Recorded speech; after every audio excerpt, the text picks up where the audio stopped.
All right. Good afternoon, everybody. Welcome to the June 2018 Human Resources Committee.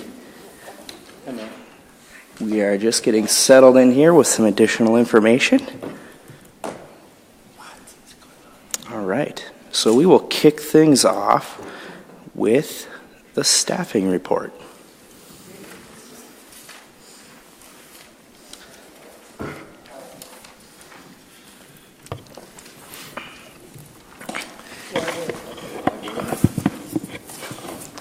What I've just handed out to you is a change in the staffing report for page 2.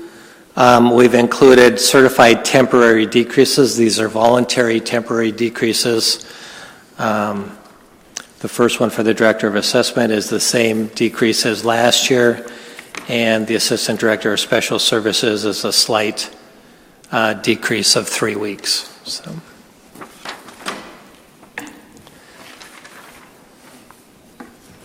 Being that July 1st is the beginning of the new contract, I wanted to get these in here, so I apologize for the lateness of that.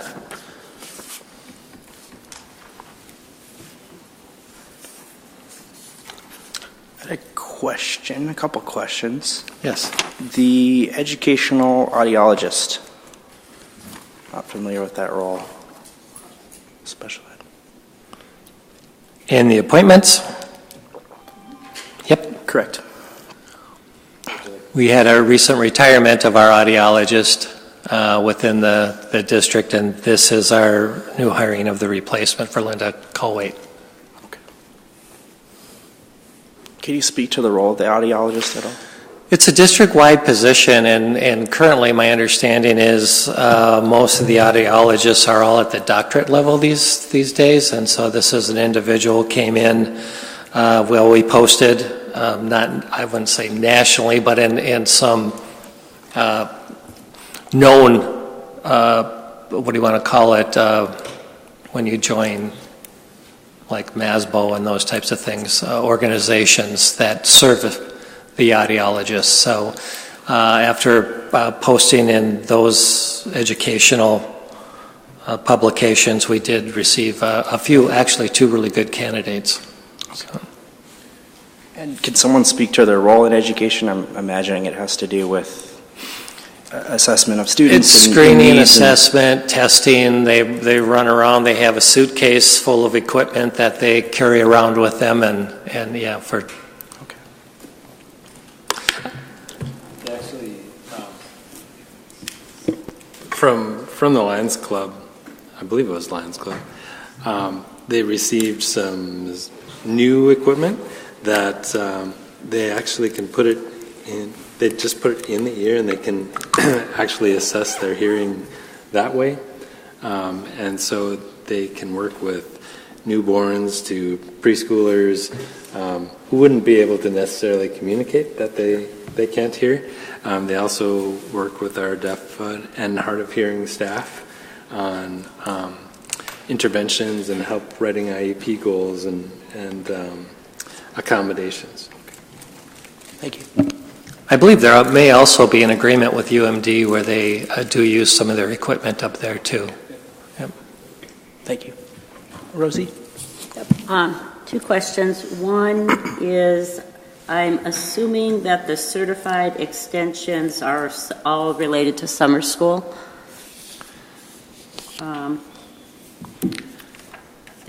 Most of them go from 6/12 to 7, the end of.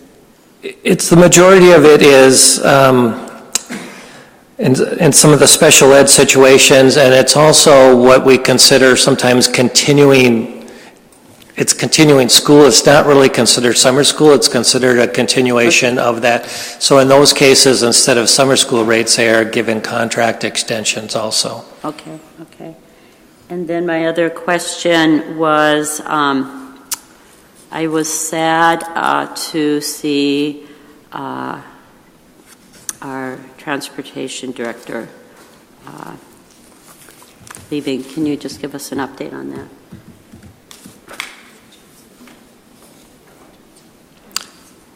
Yeah. Mike Johnson. Mike Johnson, but he's not on this one. Yeah. Certified resignation. Yep. Non-certified. Oh, I'm sorry, yes. 613. Yes.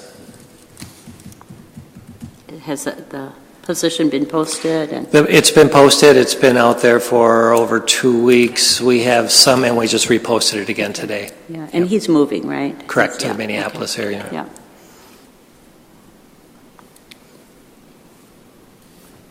That's all. Okay.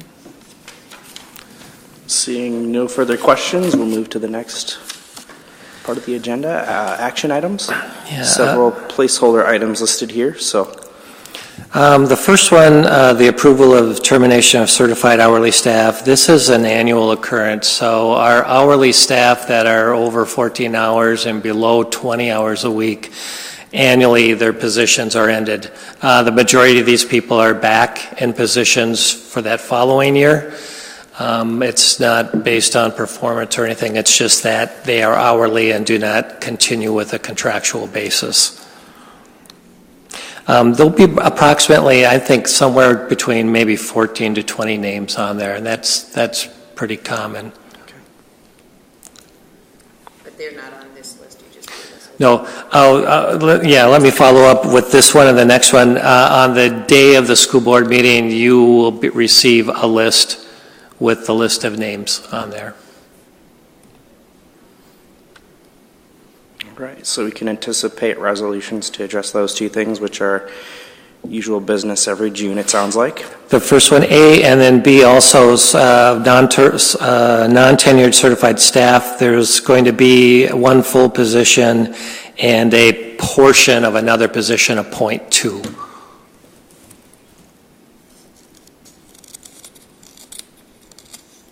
Is the reasoning for this the same as it is for certified staff, or is it different? It is, yeah, this is certified staff, yes, so. It's non-tenured certified staff. I see. I Yep. put my And these are reasons as the board sees fit, so it's basically, can be a number of reasons on there. yeah, thank you, I misread there. My apologies. All right. Letter C, approval of Executive Employees Association Collective.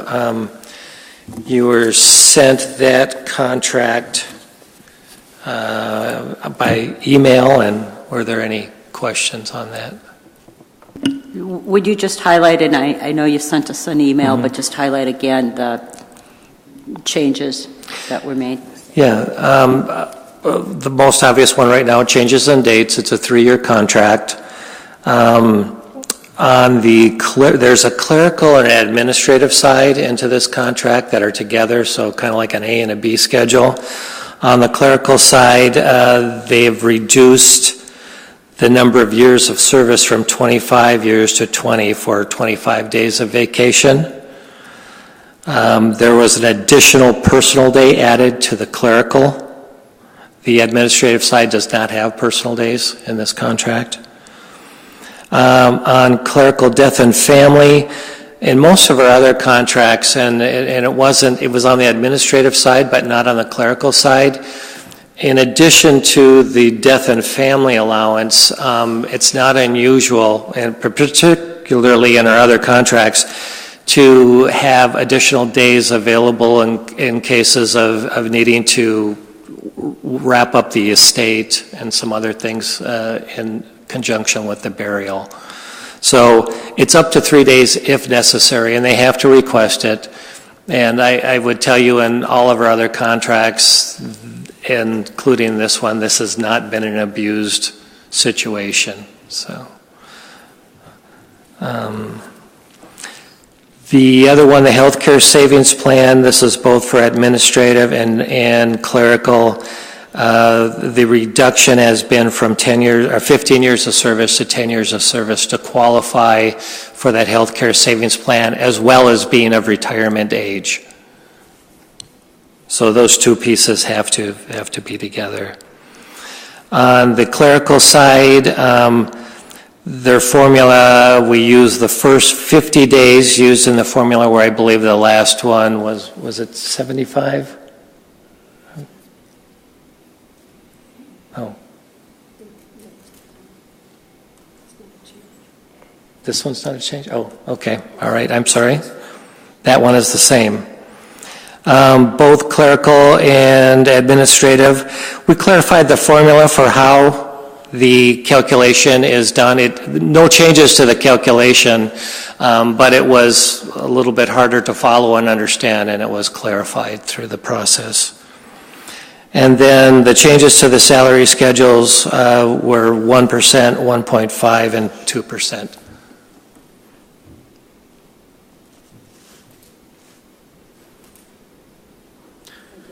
I had a question related to Article 1. It states that employees qualify for this unit who are employed for more than 14 hours per week and more than 67 consecutive work days per year. The 14 hours per week piece. That part of that is contractual, and part of that falls under PELRA in terms of if you are working more than 14 hours a week and are in a position for more than 67 days, you become part of the membership. And that's in a lot of our other contracts. There are some exceptions in the PELRA rules, such as temporary sub, there are some exceptions that are in those PELRA rules too, seasonal. So, there's things that we watch for. This would be an actual position that would be if you had one that went over 14 hours for more than 67 days. So I'd imagine it to be a position where you could work 2 days a week for continuously for several weeks. I'm trying to understand that. How do you get 67 consecutive days with 14 hours? It's, think of it as two separate pieces. You can work 14 hours or less per week for 52 weeks in a year. If you work more than 14 hours in a week, every day that you work gets counted, and then those are counted towards 67 days. So two separate pieces to that PELRA rule. Okay. Okay. And the 14 hours is set by PELRA? It has to be that number? It's actually, I believe it's quoted in PELRA as 35% time. And if you take 35%, it comes out to 14 hours. Okay. Thank you. Rosie? Yeah, just can you review again how many people are in the units, the bargaining units, for this contract? I would think altogether we're right around maybe 20 individuals. Yeah.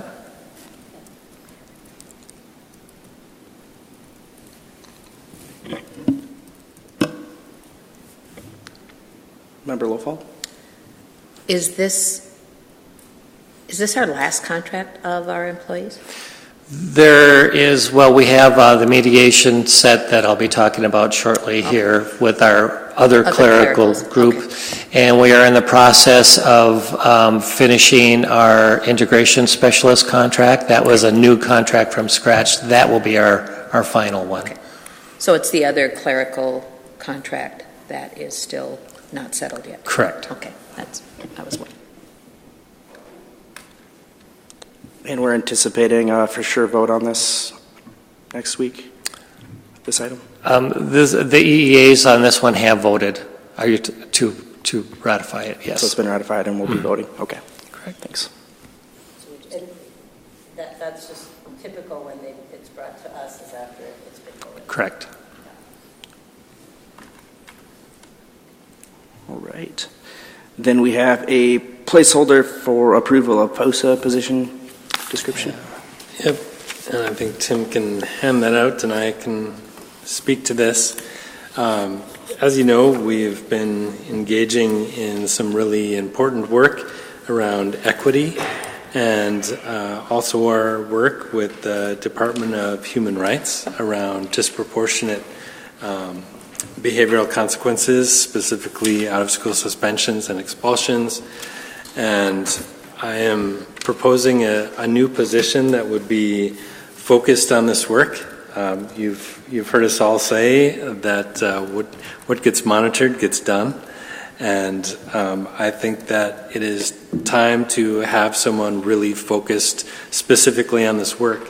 I think you probably noticed that tomorrow on the Education Committee, you're going to be discussing the equity framework that includes the accountability tool.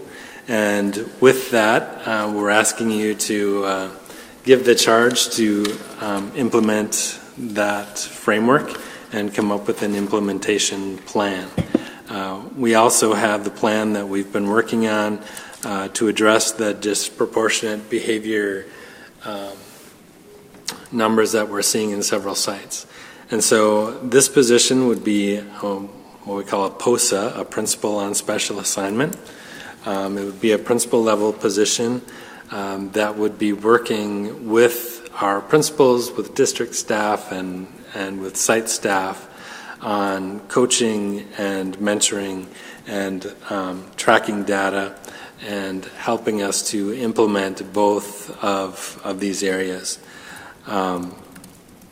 The reason I think that it's important that it be a principal in this position is because sometimes it can be difficult for people who are in other positions, say the climate coordinator who's at a teacher level, to be coaching and mentoring our principals because they're just not trained to the same level and have the same position, whereas someone at their same level would be able to work more effectively as a mentor and a coach in those areas. We'd want them to be focused also on culturally responsive strategies to be using in the school, not just with how we're approaching behavior, but also getting down to the core of where the behaviors are coming from. So if we're having strategies or curriculum that's kind of causing some of these issues, to really be digging in, working with other members, with William, with Ron Lake, the climate coordinator, with the assistant superintendent, becoming part of that whole team. But this would be their sole focus, is to work on issues of culture and equity. I'm going to read the whole description to you, but I'll let you look that over and be happy to answer any questions. I will say that it's a new approach. We haven't taken such an aggressive approach on this, and I think it's high time that we do. So are you looking for this appointment to come from within our district? This is not an outside posting? Right now, this isn't a posting, it's a job description. Okay. So, I think that someone internally.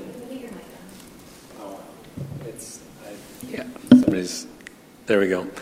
I think that someone internally would be better able to do this because they would already have relationships with other principals and with staff. But if there wasn't anyone interested internally, then I think that we would look externally. But my hope is that it would be someone internal that would take this on. Is this a one-year assignment? It would be reviewed annually for continuation. The intent is that we would go for the first year and, see if we're accomplishing what we're hoping we're accomplishing. And if we're not, we would discontinue it. But if we're seeing good progress and we feel like, boy, this is really important to continue, then we would You want this position ready when? To start in the fall. Because I think my personal opinion is if this position is filled within our district and then that creates another principal opening, I worry about that. I worry about where we're at in our moving forward in many of our schools, and no matter where that principal comes from inside our district, that is going to cause some stutters in getting a smooth start to the fall. So I would caution that that if we're going to go forward with this position, that it's filled. I mean, we can't put a deadline on it, I'm sure, but oh my gosh, I can't imagine an opening in the middle of August for a principal position within our district to be filled before school starts. That just isn't healthy for us. We are at a position right now where I think we've got another principalship open right now, and we have a few new principals and new positions, but they're set. I mean, I would imagine the Homecraft position will be filled shortly, and that's a good thing because we'll be ready for a really strong start in the fall. This position will cause, I think, some conundrums. So is there, I hate to hog the mic, so shut me off if you think, because I really haven't. I mean, I saw this in our agenda, but I didn't see the position, or I didn't see what it was, because this is really necessary. I'm not saying it's not, but I often wonder if we waited a year to give even our staff and our leadership right now one more year with their dollars, with the framework, with working with Bill Howe's department, if this position would be more effective in a year when we've had some time to allow our principals to get a start, and then this principal comes side by side with them and works with them. That's just some thoughts. Member Oswald? Have at it. Can I respond? Yeah, Superintendent. I understand what you're saying, and I believe that to have a year of implementation without someone leading it, I'm afraid that we wouldn't have uniform, across the district, people working towards the same goals or working at different rates. And I think that this would give strong leadership to that position, to those initiatives right away, rather than having them out there and maybe because we're also having a new assistant superintendent and a new curriculum director.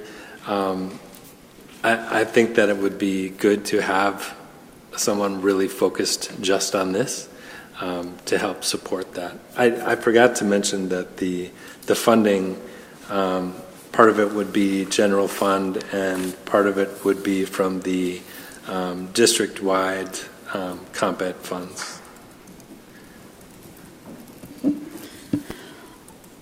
I had two comments, I guess. One is I really would have liked to see this even if it was an hour beforehand. If you could, even if it's not ready when it's published, please just email it out as soon as it's ready, because like Member Lofald said, I really would have liked to have known about it so we could have had a better productive conversation. I also wanted to say that I do echo some of Member Lofald's concerns, but I don't want to discourage any of our fantastic principals for becoming passionate about a topic that is very important to our entire district. I would really hope and encourage that you use whatever contractual means possible, if there is a principal that fills this, to limit the amount of time fulfilling any vacancies. Even if they can use 24-hour vacancies, please do postings, because it's very important that our staff left our buildings on Friday thinking things were solid, and all of a sudden this could lead to a lot of shuffling in buildings, especially if principals want to change their buildings or whatever. You don't know what's going to happen. So I just encourage vacancies be filled as fast as contractually possible. The intent would be that if this were accepted next week, that we would post it soon thereafter, and probably by mid-July have that process done. Member Loeffler-Kemp? One of my questions was going to be just on your timeline for it, so you just answered that. The other question I had, can you just give us an update on where we're at with the hiring of filling in the other positions? principal positions we had, and then maybe just generally with any of the internal or any of the principal positions, how many internal candidates did we have? I mean, my understanding is we had a lot, right? For different. Mm-hmm. There were assistant principal positions at Denfeld East and Ordine East. The Denfeld interviews I participated in on Friday, and so that is in progress. I want to say there are either 6 or 7 internal candidates for that were interviewed.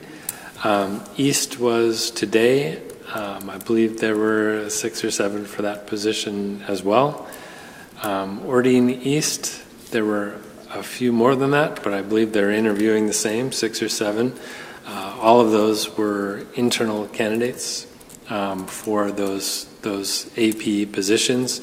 The Homecraft position was initially posted at the same time internally. There weren't quite as many internal candidates for that one, so we wanted to open it up and have a little bit larger pool. We usually like to interview 6, 7, 8 people for positions, and so that's why we went external on that one. Member Oswald? Did you? I have my mic on. Go ahead. Member Trinka, sorry. That's okay. Just a quick question procedurally around this. So, first of all, I think I totally, I appreciate Member Lofald's point around the shuffling, because I know that it's been really disruptive for the last couple of years. But I do think that maybe we can work to find ways to smooth the process a little bit, because I do think that this is a really important position. I think literally we would be putting our money where our mouth is in terms of making sure that our equitable and culturally responsive practices are upheld.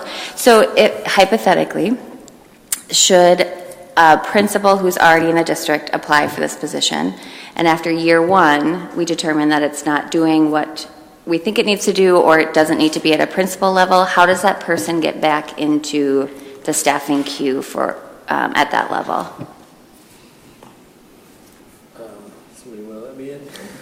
I will, but make sure. Yeah, so make sure she gets back in the queue. It really depends on the agreement that they would have with their bargaining unit. In the past, there's been a few different ways of approaching a position like this. One would be that they would have what's called look-back rights.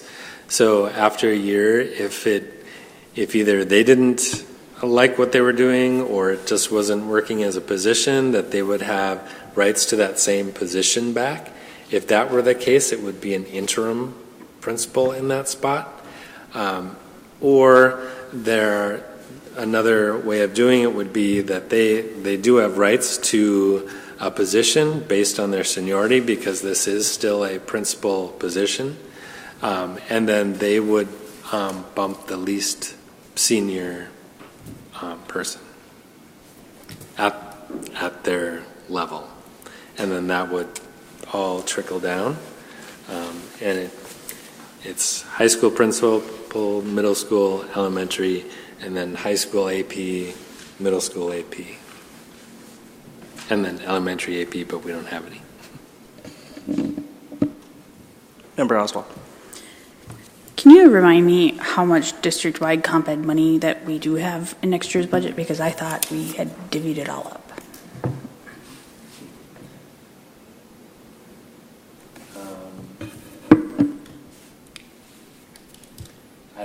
I'd have to look it up. Not all of it was allocated. Can you get that to me sometime? Yeah. Thank you. Member Lafferty. 2 questions. Have we ever had a principal on special assignment before? Yes. Sorry, I just have to make a note to get this to Alana. We have had POSAs in the past for when we had the Safe and Healthy Students grant. There was a principal on special assignment for that. There has been principals on special assignment before with secondary curriculum and elementary curriculum. I think I'm probably missing a couple times, but there's been times where there's special initiatives or work to be done, to be focused on, that one of the principals has kind of stepped up to the district level to do that work, and then went back into the unit once that work had been completed. Okay, and then my second question. So where the requirement is at least 3 years of experience as a principal. Okay. Right, I think that's important if someone is going to come in and serve as a mentor and coach to other principals, that they have some time under their belt. Member Lofald? So as I look at some of the essential duties, are we somewhat, is this helping us address the Human Rights Commission's kind of looking at 43 schools in the state of Minnesota and looking for a plan that helps us, all of those schools, kind of go forward? Because I see a lot of those duties. Because one of the things that, just with my background, is adding administrative staff to our district before we add teachers to reduce class size isn't viewed very well from others. So I want to be clear that some of the impetus for this position looks like, according to their duties, that we are really addressing the concerns that we have been looked at. So I don't know why we wouldn't say that outright, so that people understand that we are doing what the state has asked us to do, and we need help. And I think we voiced that before in our conversation, that how we work with our students is only as good as the data that we can collect. But data collection and putting the data in has to be done by people, and usually administratively is where it's at. So as I look at this too, it also looks like part of this job is going to be with maintaining data, making sure data is in, instructing principals and assistant principals to make sure that they're giving us the data they need in those instances. So at first I was really skeptical because, again, with my background, adding administrative staff isn't always seen. There's a lot, I sometimes wonder, well, why can't this be accomplished by our new assistant superintendent? This looks like some of that duty. Why can't it be done by someone within our department already? I think of a Ron Lake, or I think of, and I know that if they're listening to this, they're not going to be very, happy with my comment, but I want to make really sure when we add an administrative position that it is really because no one else can do that in their job description, because really we have a lot of administrators. We have a lot for a district our size. Maybe? Well, okay, maybe I shouldn't be saying that because I don't have that data. Member Sasted? Yeah, thanks. I really appreciate Member Lofall's points on this. I think that timing, had we received this 2 or 3 months ago, that would have been ideal in terms of being able to prepare the community for a potential change in leadership at the building level. I also think that adding more percentage to our administration in terms of our overall budget is not the greatest visual for us at this point. However, I also believe that it's really important for us to have some high-level leadership on this issue of ensuring we're addressing.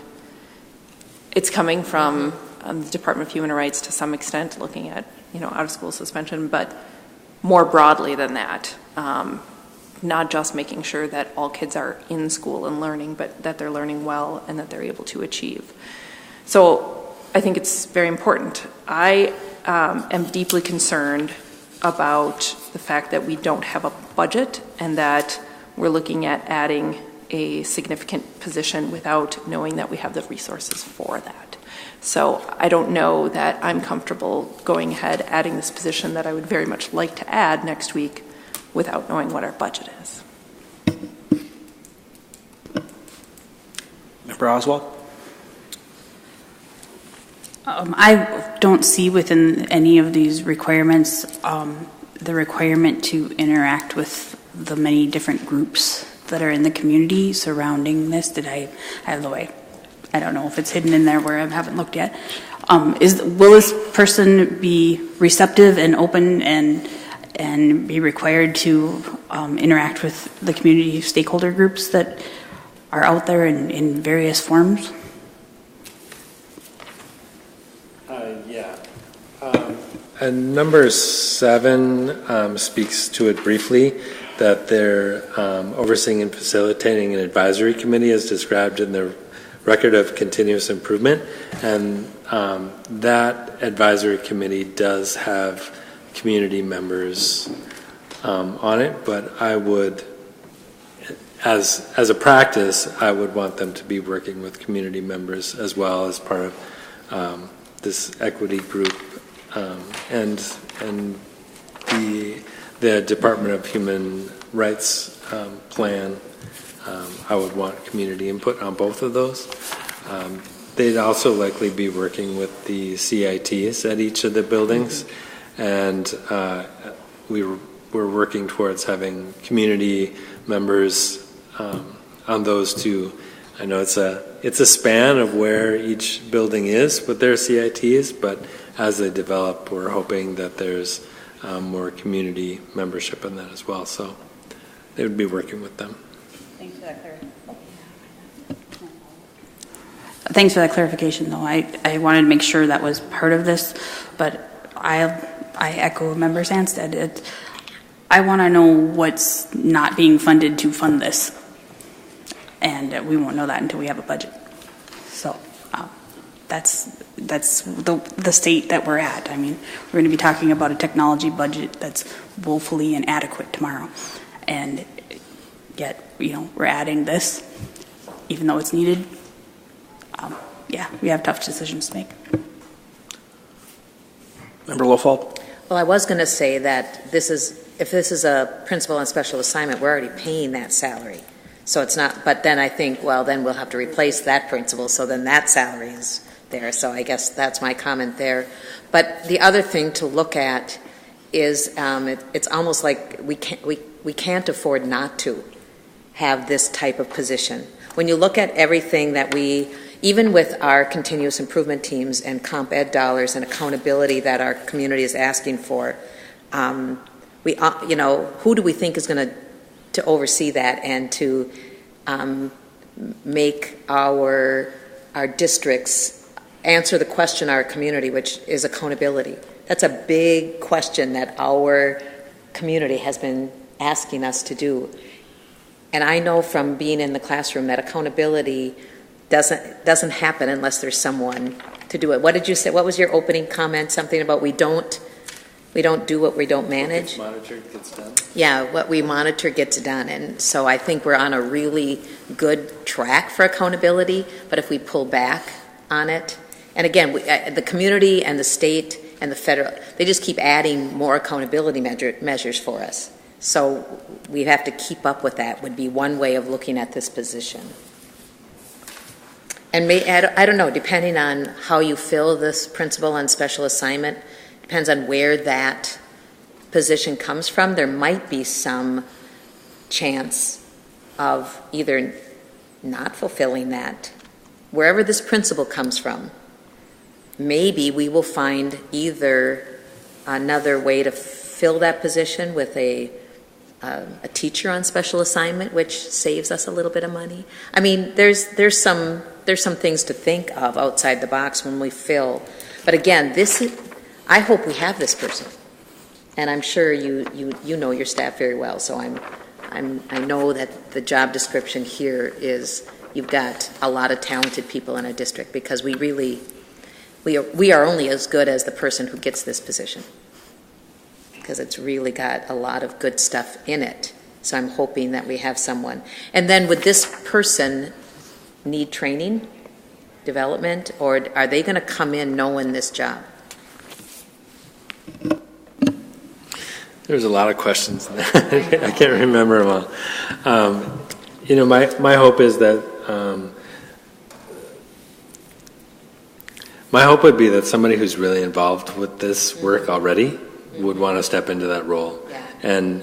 And somebody who's been a part of this work would say, yeah, put me in. I want to work with people. Part of the challenge of having a teacher on special assignment would be the same challenge that some of our other staff feel. And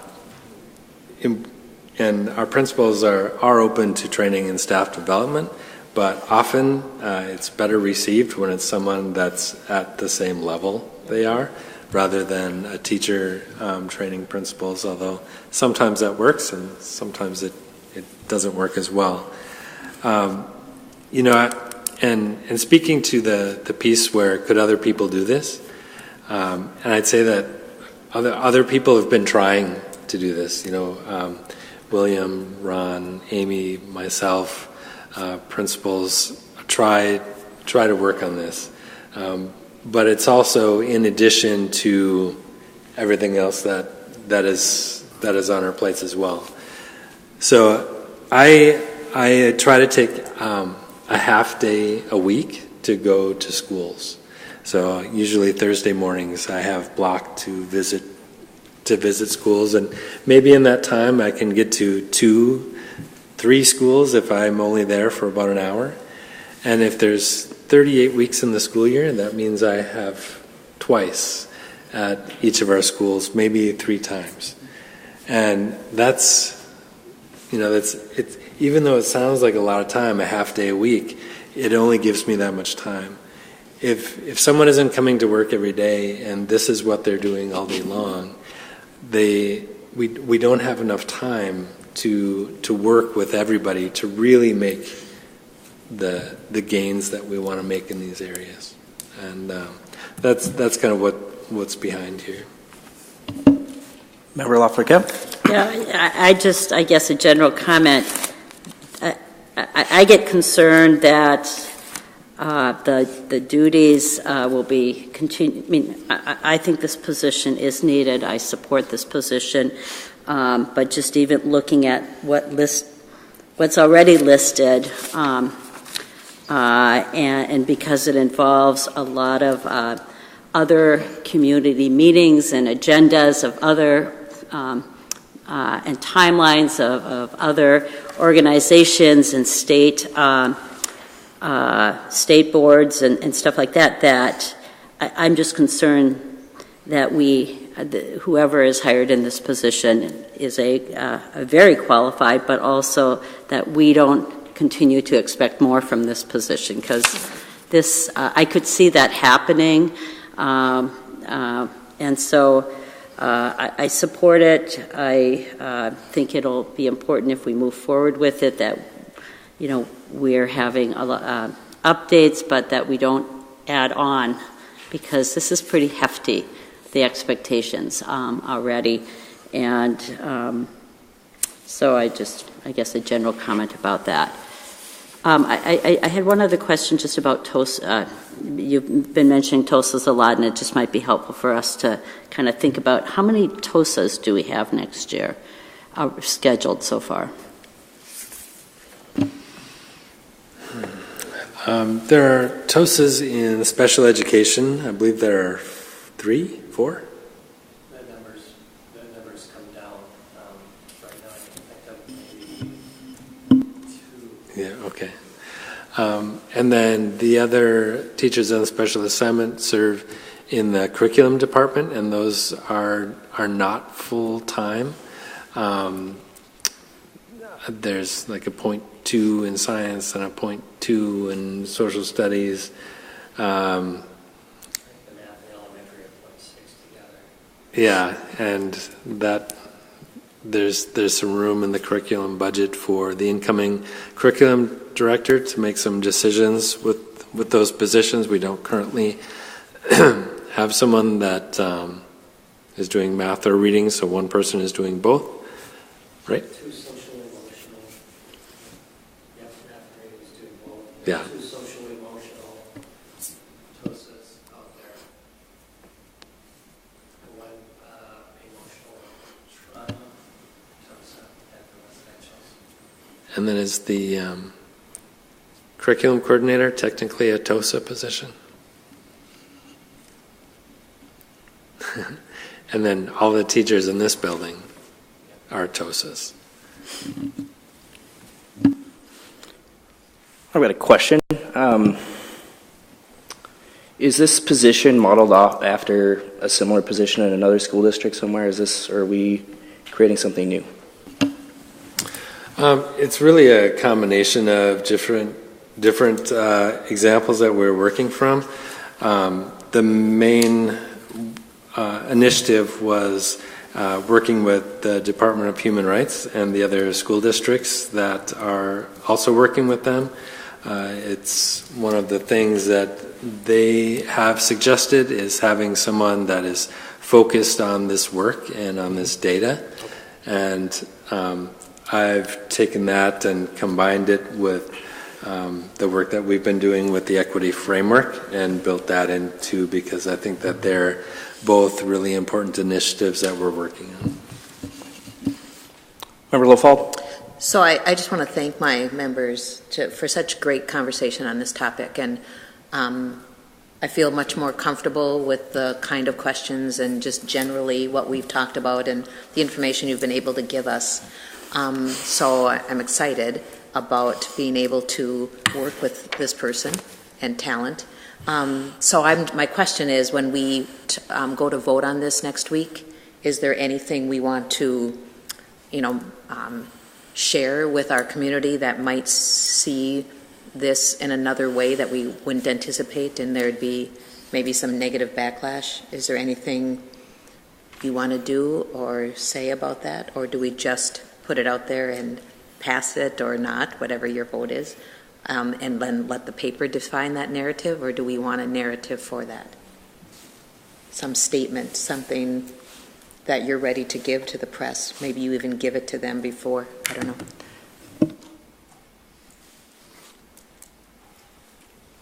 Superintendent? I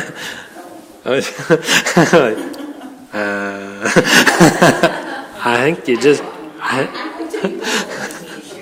I think maybe you just did. It's all right. I think an important part of board meetings is the framing that you give it as you're talking about the discussions that you've had at the board meetings, and bringing in pieces of, hey, here's some of the questions that were asked, here's some of the things that we're excited about. And so maybe Josh as chair would be giving a synopsis of the item before it was taken to vote, because it is a separate action item that you would be discussing. And other than that, we are always able to then have some clear message about the position after you vote. But I wouldn't want to get too far ahead of your vote on an item. That's the question I was going to have. Is there some concerns brought up about, in particular, the budget, maybe needing a little more time to review this, and not that we couldn't be prepared to vote on a position description next week, but if we don't know the budget and we have concerns about that, do we need to table this until after we vote on the budget? Well, technically we could create the position, and then I just wouldn't fill it without having approval from you to fill it.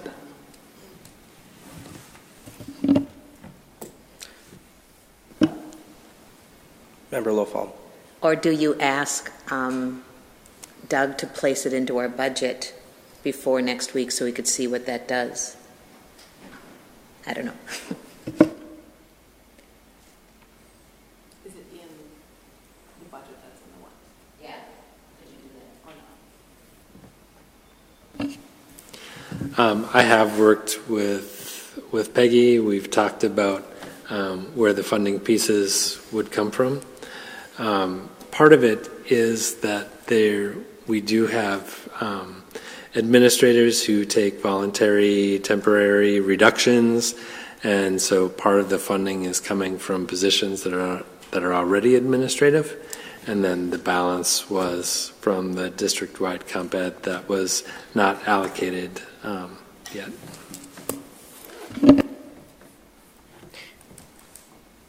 So what I feel like I heard you say was that if we approve the position description, it doesn't necessarily give you the freedom to post it. Is that correct? Or did I mishear you? Or do we put in? Once it's created, I could post it. The actual hiring of the position, it takes an action from you, but what I'm saying is you could create it and I wouldn't post it without having approval of posting it. What was the question right before that? Oh, when I said the district-wide comp ed, I believe that was on the residential side and not the district-wide that came from each of the sites. Member Lofald. So if what I'm hearing you say, Superintendent Grandseth, is that we have the money in the budget. You feel we do.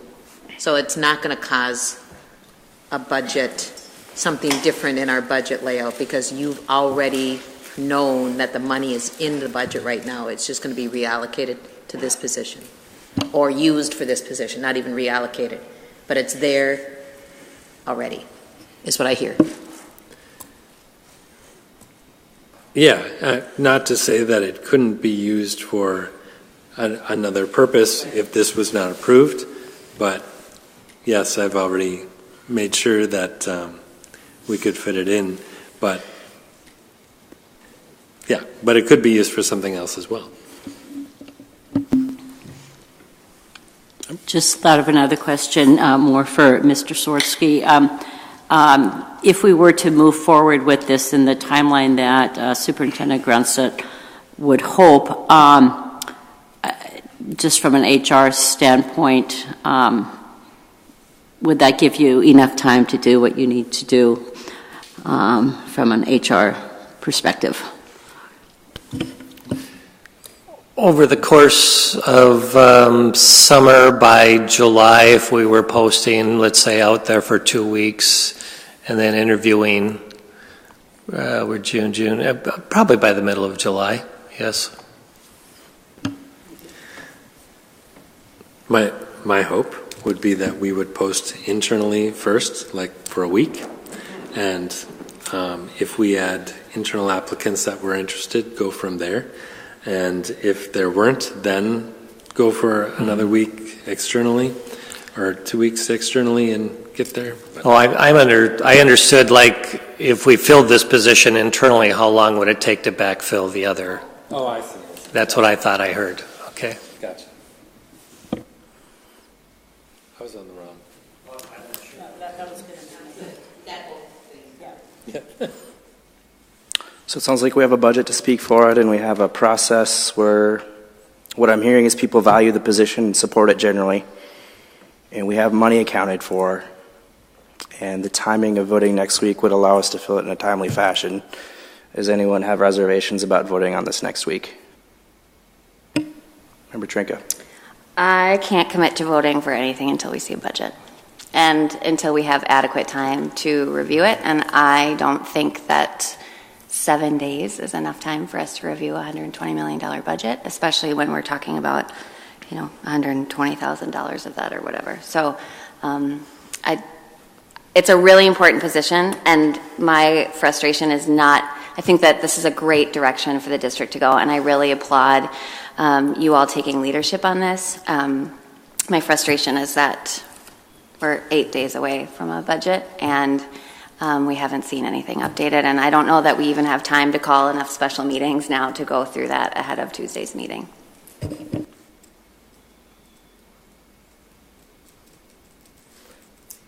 right.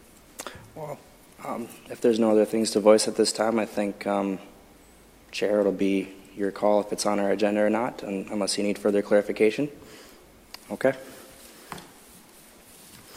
Moving on.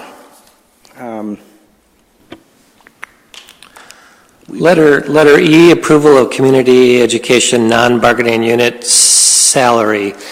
There are 4 employees. There used to be more when we had the integration specialists, and we were hoping to bring these together at the same time. But there are 4 members who are not a part of any other bargaining unit, so we call them non-bargaining members. They're all related to Key Zone. There's a Key Zone coordinator and then 3 site supervisors.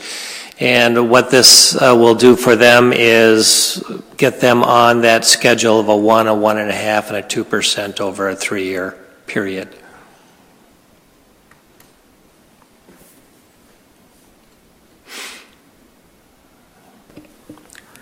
Can I just ask a quick question about that? Member Chair. This is for my own potential conflict of interest.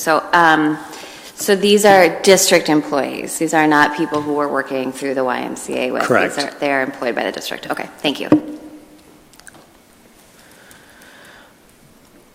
So we're just going to be voting on, oh, Member Sanchez, sorry. Thanks. I wanted to sort of follow up on that too. I have a hard time understanding the structure difference between where the district ends and where the YMCA begins in terms of Key Zone.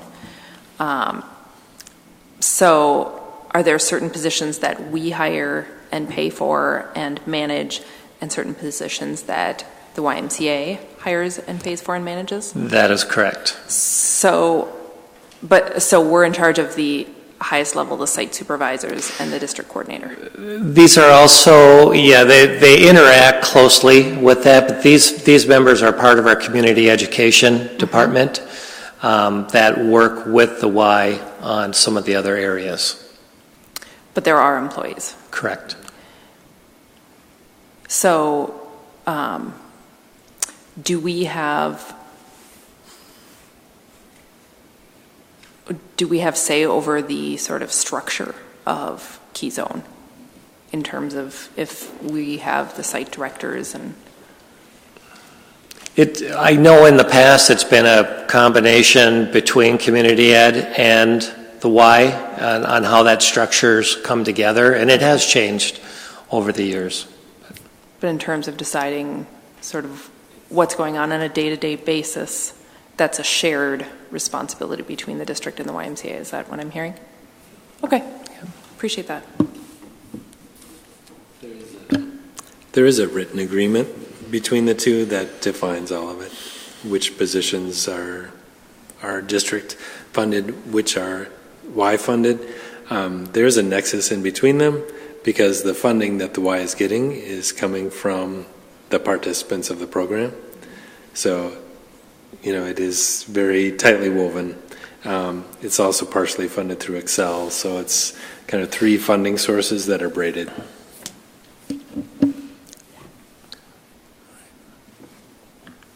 Any further questions on that item? All right, moving on to item F. Item F, approval of Jeffrey Horton, Assistant Superintendent, individual contract. I did send out a copy of the draft of that contract out, as well as some information that we were able to gather on some other school districts' assistant superintendent salary ranges. I know there were questions as to previous contracts too, how this might look or come into effect, and I tried to point out some of the similarities and some of the differences between those contracts also. I think one of the things to keep in mind on this position are people's former salary, where they're coming from.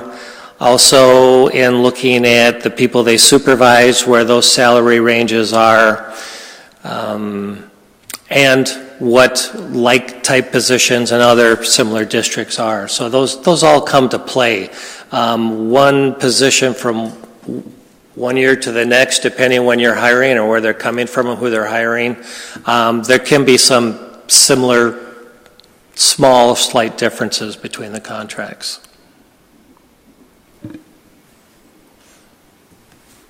Member Oswald.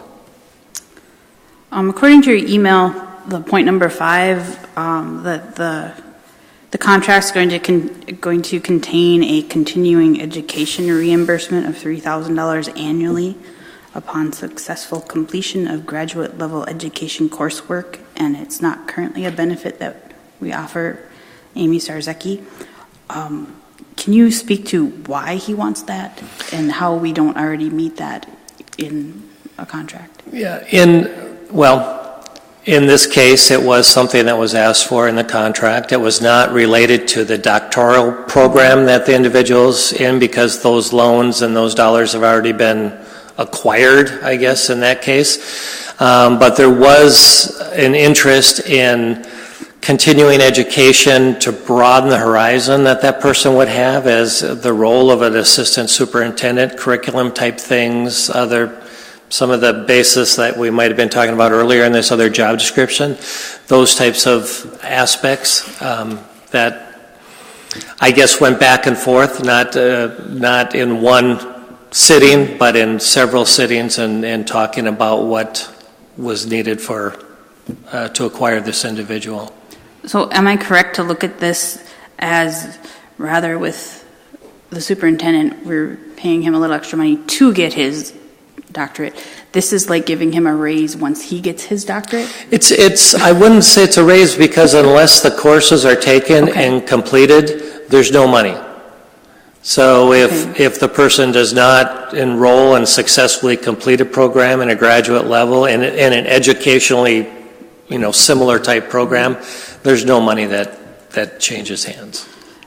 I get the difference now. It's like he gets a $3,000 credit to use if he wants to.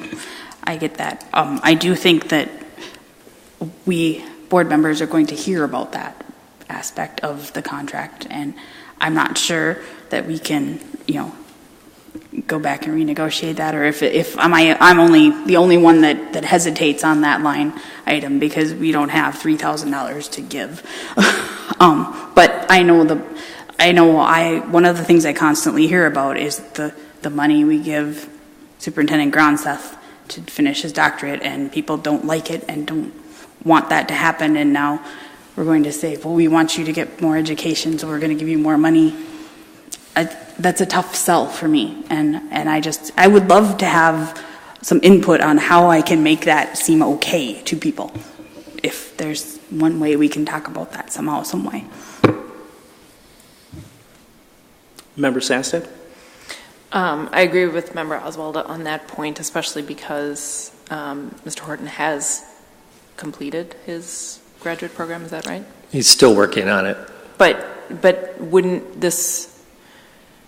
It'll be done by the time he's working here, and so this money would just be over and above the program that he's achieved. It would be for things outside of his doctoral program, yes. Right. Yes. Right. So, we do have a budget for continuing education, and we offer trainings, and we encourage people to do trainings. And so additional coursework, especially in the first year, seems, I guess it's a 3-year contract, but it doesn't seem necessary at this point. My question was with regard to, it looks like there's 2% on the pay increases, and maybe my math's wrong. It's falling in that the 1% would have been the year we just completed. The 1.5 will be in the 18-19 year, and then the 2% and 2%, which we had in the similar contracts with the bargaining units, are the 2 more years after that. Right. So it's new salary starting this year, and then it's 2% next year and 2% the year after. Correct. Okay. So that, in my mind, adds on a 2% that nobody else is getting right now, since we're doing 1, 1.5, and 2 for everybody else. So we're essentially saying you get the last 2% that everybody else gets, but we're also going to give you another 2%. The 1%'s in a year that's done. Okay, right. So we all there. So right. Yeah. But what about the 1.5? Had that person came there, then that 1.5 would have been on there. What we established is a base salary. Right. Right.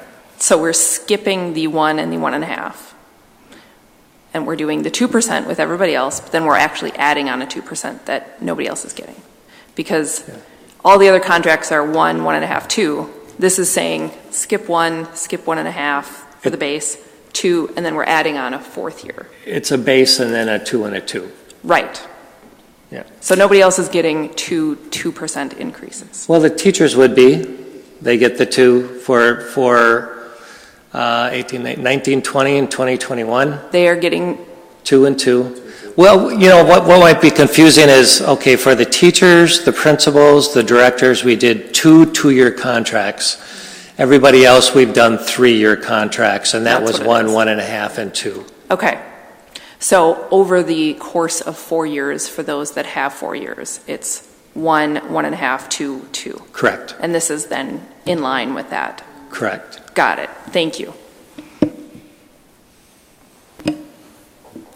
Member Trinka? Yeah, so I appreciated all this information that you sent. And when I'm looking at the comparable assistant superintendent salaries, are those also comparable in terms of years of experience? Because when you look at Amy's resume, or excuse me, Assistant Superintendent Starzeki's resume as opposed to our incoming Assistant Superintendent, the years of experience, there's obviously a difference there. So is this weighted for experiences? Are these comparable salaries for people with his level of education and experience? From the salary surveys, you can't tell. There were some previous years that, you know, came above where it showed some other salaries, you know, increasing in those areas. Like one school district may have had 4 years worth of history on it. I just used the most current history that we had for the districts that did report. And if you can see on there, some of those go back like maybe 3 years, 4 years. Some of them are 16, 17. But you cannot tell how long the incumbent has been in there.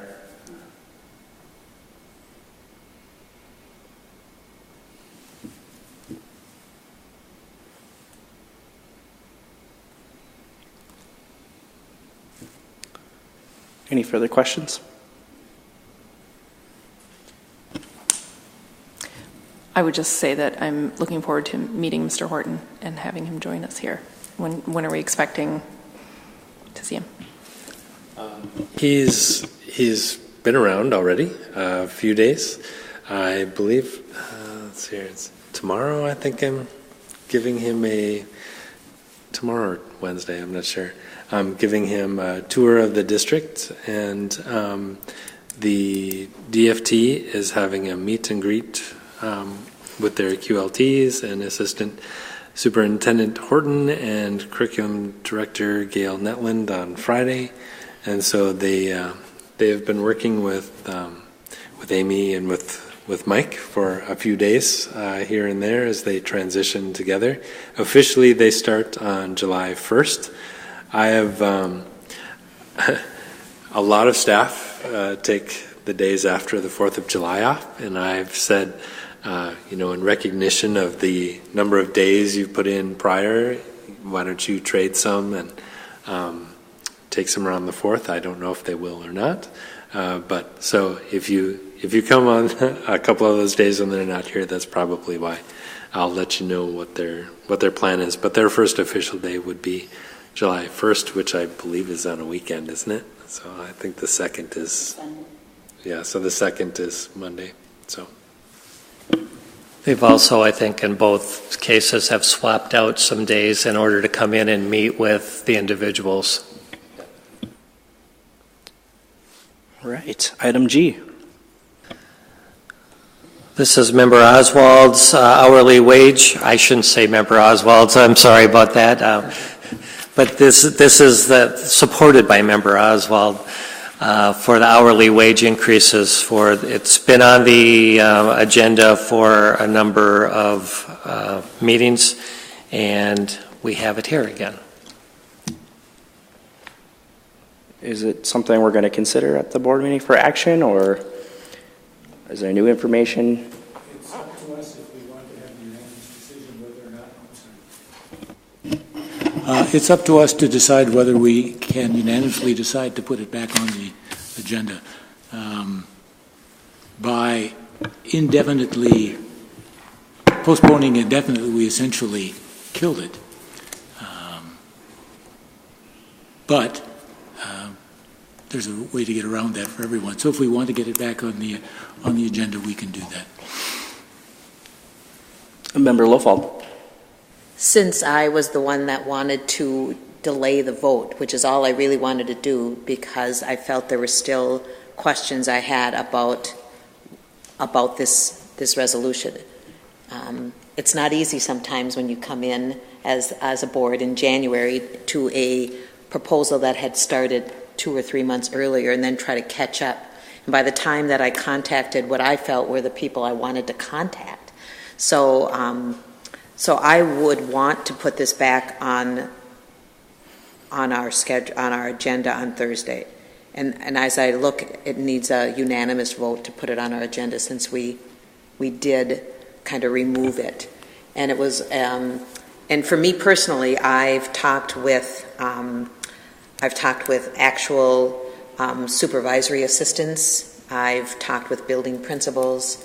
I have talked with our Minnesota School Board Association, and I contacted some people from St. Cloud to see where they're at. And in actuality, most of my contacts said that they would want it to be higher than 10 cents. And so then I went back to, some of the history I knew about this earlier before I took my place in the board on January, to know that we were looking at something a little bit higher, because we actually struggle to fill a lot of our positions, which is really what I got from our building principals. Our building principals said, we struggle at the building level to maintain these because of, not just because of salary, but certainly that has something to do with it. And so he also, so I'd like to put it back on because I can support it. Member Oswald. I'm unsure that we need to follow that recommendation, that we need a unanimous decision, because I believe the intent of Member Lofald's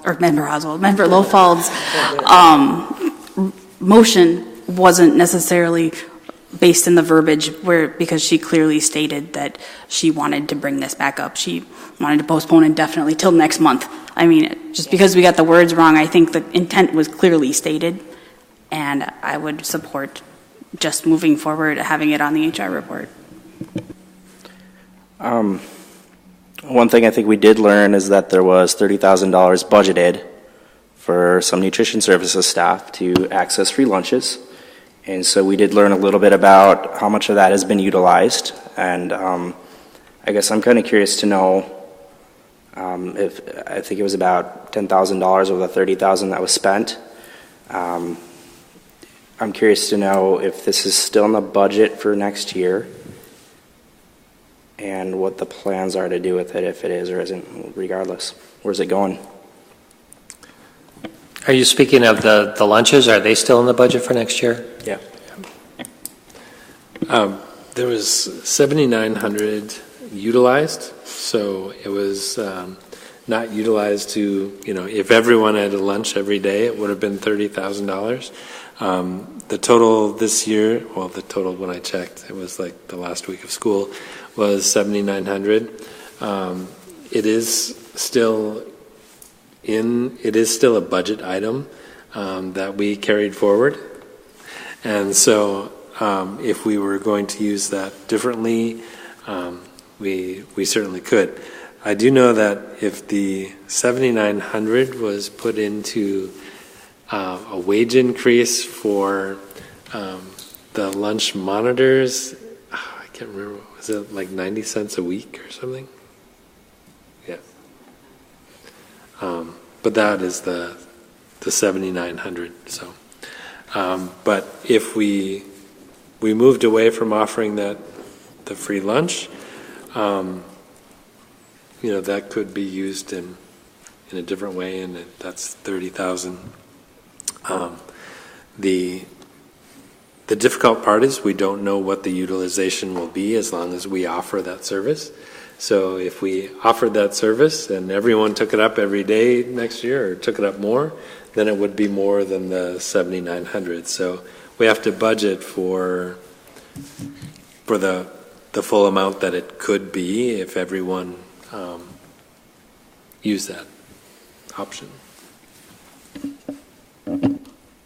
I kind of wish we could take a vote of the people who would be impacted by this, but I was going to wing it, propose that we take half that 30,000, apply it to further raises for these positions and keep the other 15 there for lunch utilization.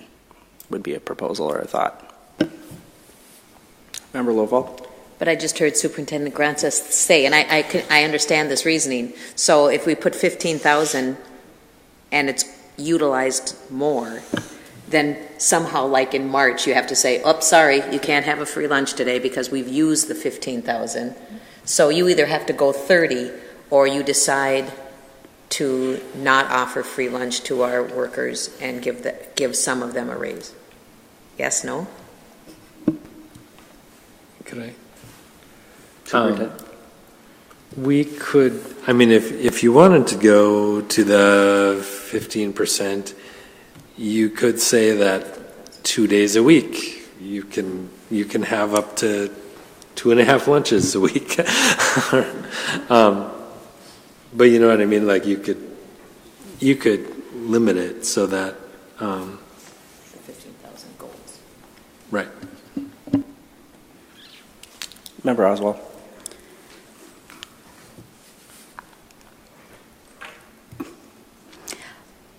This is micromanaging such a minuscule little tiny piece of a $36 million budget that isn't even our responsibility. If we tell Superintendent Gronseth to give wage increases of a dime to certain individuals and it will equal a certain amount of money and to give them lunches, he will work it out throughout the year because he knows those are both very manageable amounts. It's up to us to choose to invest in that and direct the superintendent. And I think that it's desperately needed because why would you want to take food out of the mouth of somebody that's working for next to nothing with very little training and now maybe working alone on a playground instead of with 2 people because of proposals that I'm not okay with. I know Lynn Kuhnhout sent an email to the entire board about that, where there's a proposal that some of our schools are taking away lunch monitor positions and giving them to schools with bigger populations, thus leaving a single cafeteria monitor and a single playground monitor. And Is this a part of the agenda discussion? it is relevant to the discussion in that how are you going to fill those positions when you are not going to pay them anything but minimum wage? The liability alone would scare anybody. So are we delegating the utilization of $30,000 to the superintendent? Is that what we want to do? Fair. Yes, thanks. I had brought up before, asked Mr. Swirsky about what are the consequences going forward with this for other positions that are similar. Well, I believe this is a one-time only increase, so it kind of alleviates some of the concerns of salary compression and that because it won't be added to every year and bringing them closer to some of the other contractual rates. It does create a situation where you might have 2 similar positions that have a dime difference between their wages. So I believe, Linda, if you could. So a couple of them that are on the hourly sheet, you'll see that there's a note that says that we have to kind of split the position. And an example is under the paraprofessionals at the very top of that page, you have an instructional assistant that currently everybody, whether they were a sub or if they were on hourly, they received the same $965. If we say that we're only going to increase the hourly, then the subs would make $965, and then those that are in the hourly position would make $975. And so there are several of them there that are noted on the sheet, and I think that is where the differences would be. And you could have somebody that works in an hourly capacity, and then also subs in that same type of capacity, maybe not at the same school or at the same time. So that would be a difference that I think you might see. Member Oswald? I do want to potentially correct Mr. Swirsky in that these raises would be looked at yearly and be determined if they would qualify for an increase or not, and they would get no input in it. And I believe when we talked, Ms. Kinnear and I talked, that it would be like no more than 1%, and so there would actually be a widening gap as long as other positions would get a 2% wage increase or whatever, any kind of union thing, that the gap actually increases. Speaking to the sub versus the paid position, we pay subs less. That's what our district does. Ask Member Lofald and I about teaching substitutes. You know, we're not getting paid a heck of a lot now for subbing versus being in the classroom, and that's the nature of the position. I don't think a dime difference for that. Since you can't budget for it, you can budget for a minimum wage sub, but you can't budget for, or you can budget for the people that you have, but you don't know how many sub hours you're going to need. So, and there's money in there to be had to cover the expense of trying to find subs. Chair Kirby. Well, thanks. I think, Member Oswald, you said how many people are affected by this, by your calculation? Was just shy of 100, as I recall. And how many are in the other group that you were talking about, potentially?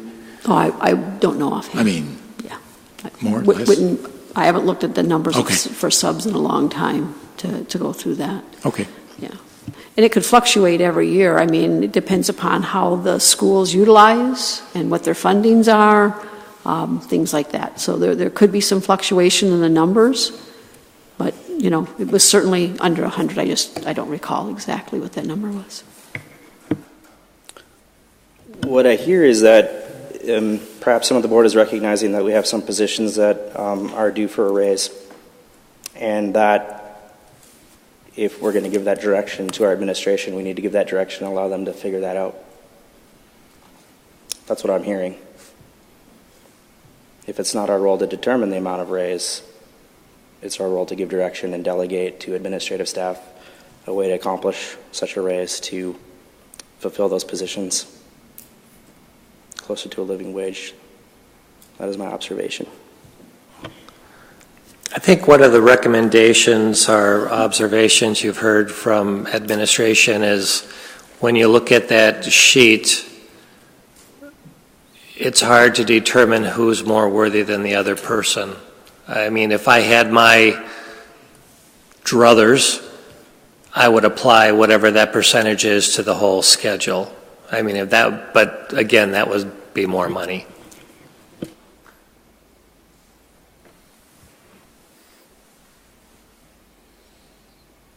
Further questions or clarifications needed, Chair?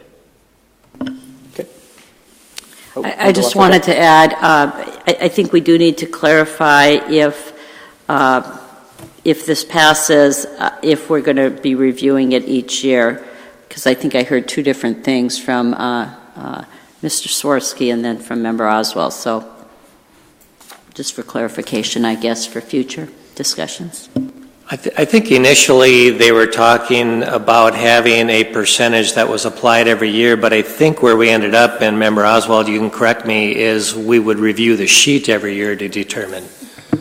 So it's not an automatic.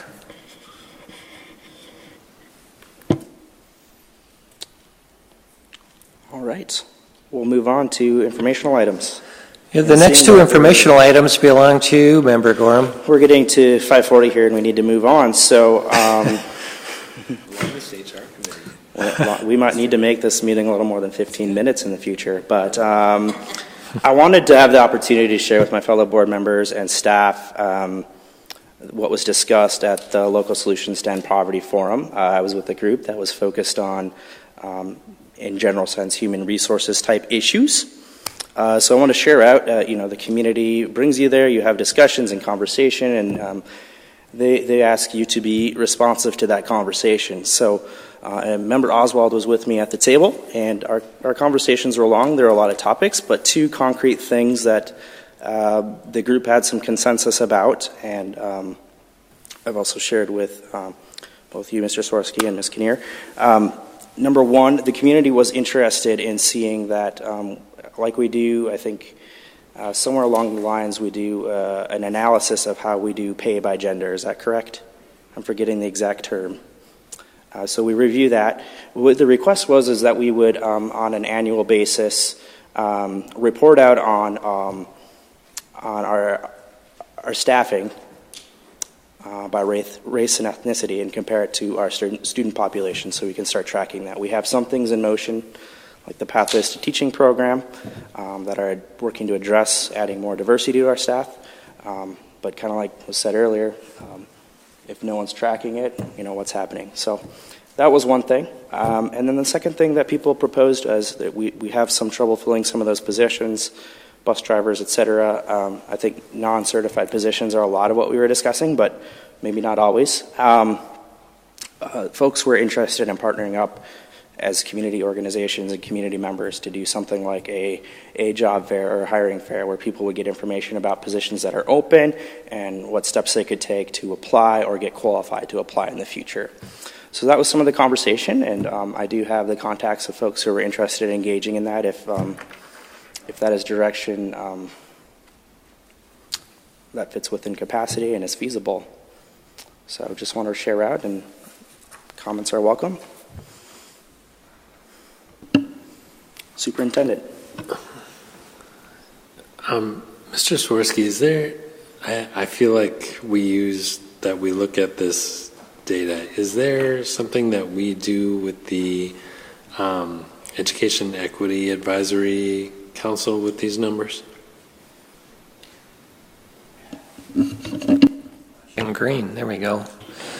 Well, what I'm wondering is on an annual basis that we take a snapshot of the whole district. It's usually October 1st, and that goes into our STAR reporting system, and that has certified and non-certified ethnicity, a breakdown along those lines. And that would be, like, we take that snapshot in October, but we really don't finalize that report till later in November, early December. But we certainly could report on that. It would be easy. It wouldn't be a lot of work because it's done.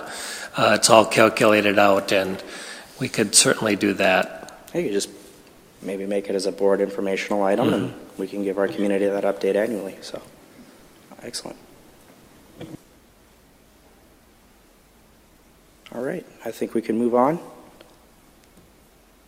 to update on Education Minnesota. Yeah, I don't want to, go too much into in the public in terms of how the formal negotiations have gone, but we're really down to, it's like 1 and 1.5 issues. It's the main issue is if you look at their contract the way it is right now, if you are a 52-week clerical, you're on a salary schedule that you can earn up to 25 days. If you're anything less than 52 weeks, the maximum you can have is 5 days. Yet in their contract, administration can reduce their contract by 2 weeks out of a year, or 4 hours, and/or 4 hours a week, which is another 4 weeks. So the minute that they are reduced, if you were traditionally having 25 days of vacation or 20 days of vacation, you're only going to get 5 now. And I don't say that as punitive, it's just a bad contract. And then so we've been working out ways of trying to smooth over that hump, but also tied in with that is if we reduce a clerical right now more than 2 weeks, they have the right to bump the next person to maintain their status. And part of our things in mediation are, should that be 2 weeks or should it be more? And then can we bring in and introduce a vacation program that is more gradual than that steep drop off? And so that's really the point that we're going to be mediating. Everything else was always very cordial, very professional. We worked out all the other issues, so that's really what we're mediating. Thank you. If I could. Sure. As you know, part of the draft budget that was accepted had some clerical reductions in it. And then we were having a tough time identifying those, and this certainly has brought this factor of the contract to light, because as we consider reductions, it had much larger consequences for individuals, and so we've been kind of holding off on those, trying to get to a more reasonable spot with those. Member Oswald? I think you just highlighted the problems that I've been saying for a couple years now about passing that preliminary budget. We as a board, I guess I shouldn't speak for we as a board. I, as this board member, did not recognize that these issues would come out of that budget with that line item that I didn't know really was there. I knew you were talking about some clerical stuff. Didn't know what that meant, didn't know what it looked like, didn't realize it meant people losing 20 vacation days, which is not okay. Just not.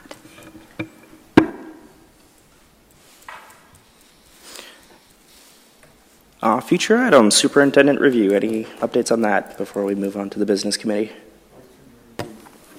Member Trinka. Great, thank you. Chair Kirby, Member Oswald, and myself met with the superintendent again, and I think that we are close to what our recommendations are in terms of what the measurable evaluative metrics will be for the superintendent. Do you want me to walk through our general thoughts? Okay. So I'll just give highlights because I know that we don't have a ton of time, and we're still waiting on some concrete numbers that we can use as our measuring stick, for lack of a better term.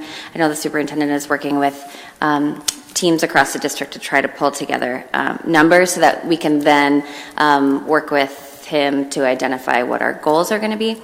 But one of them we're proposing will be around decreasing out-of-school suspensions for disruptive and disorderly behavioral issues. And then there's a number of metrics actually that will sit underneath that as well. One is for the superintendent to finish his dissertation by June 30th of 2019, and he's very excited that the chair is holding his feet to the fire on that one. But I think we can all agree that it will be a joyous occasion. It will be a joyous occasion. So his proposal is due by the beginning of August, so it's going to be a busy summer for the superintendent.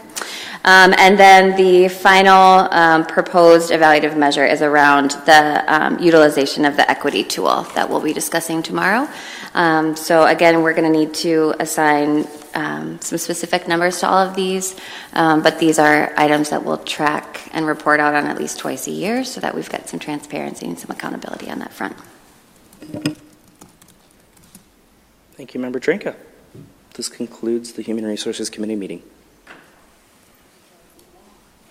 Historically long. It was in the record books, but it was all good stuff. Do I get my name somewhere?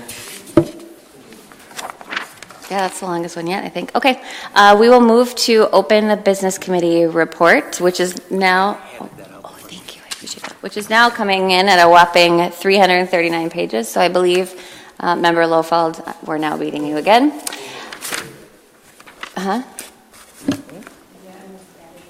We had some added attachments late this afternoon. Oh. That I'm assuming none of us have had a chance to review because I think Jackie sent them at 4:08. So, and they are specific to the lead in water resolution. Just quickly before we begin, a couple of reminders. I was gently reminded after our last business committee meeting that because this is a public meeting, if we're talking, we need to make sure we have our microphones on and try and avoid side conversations. And then, yep, that's it. So we will begin with the financial report. Mr. Hassler.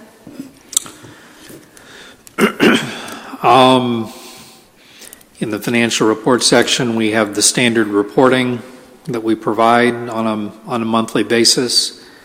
I'm not going to plan to give specific attention to any item in the interest of moving the meeting along, but I would certainly be happy to entertain any questions that you would have as to those items falling under the financial report section.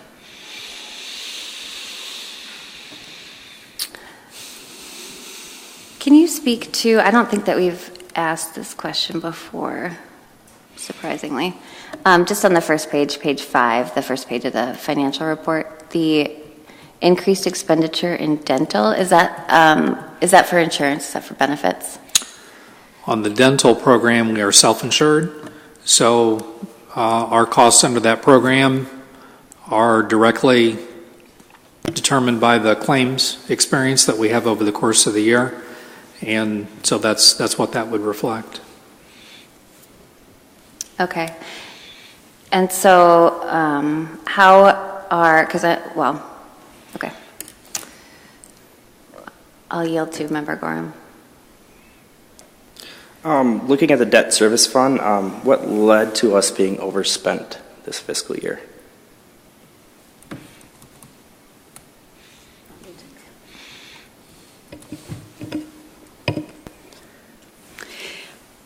It's, there will be a budget adjustment coming through, but what happened was in February, we had a refunding payoff.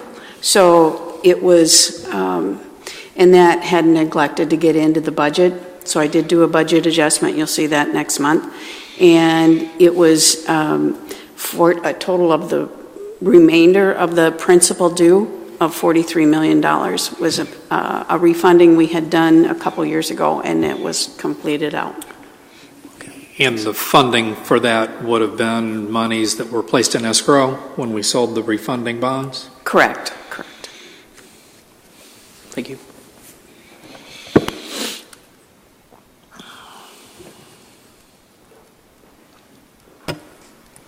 And I'm assuming that we are planning for the budget that we are going to see forthcoming for next year, for when things are going to get called for our conversation last week, correct? Correct. Thank you.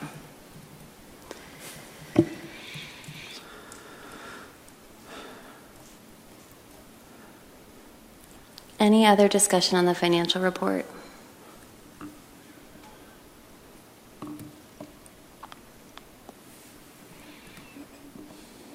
Wow, that's the fastest discussion this committee's had around that. I think maybe next year also we can look to maybe carve out some specific areas of the budget that we can plan to comb through every month, so that all of us around the table have a much better understanding of what fits underneath all of those categories. I've appreciated some of the one-on-one conversations that I've had with the financial team, but there's obviously a lot of information that sits underneath each of those line items, and without trying to get micromanagey, I think it'll be really helpful from an education standpoint for us to do that. So we will look beginning in July, as long as we pass the budget in June, to begin to do that. So I just have a question generally. We're coming to the end of our fiscal year, right? June 30th. So are we going to end our fiscal year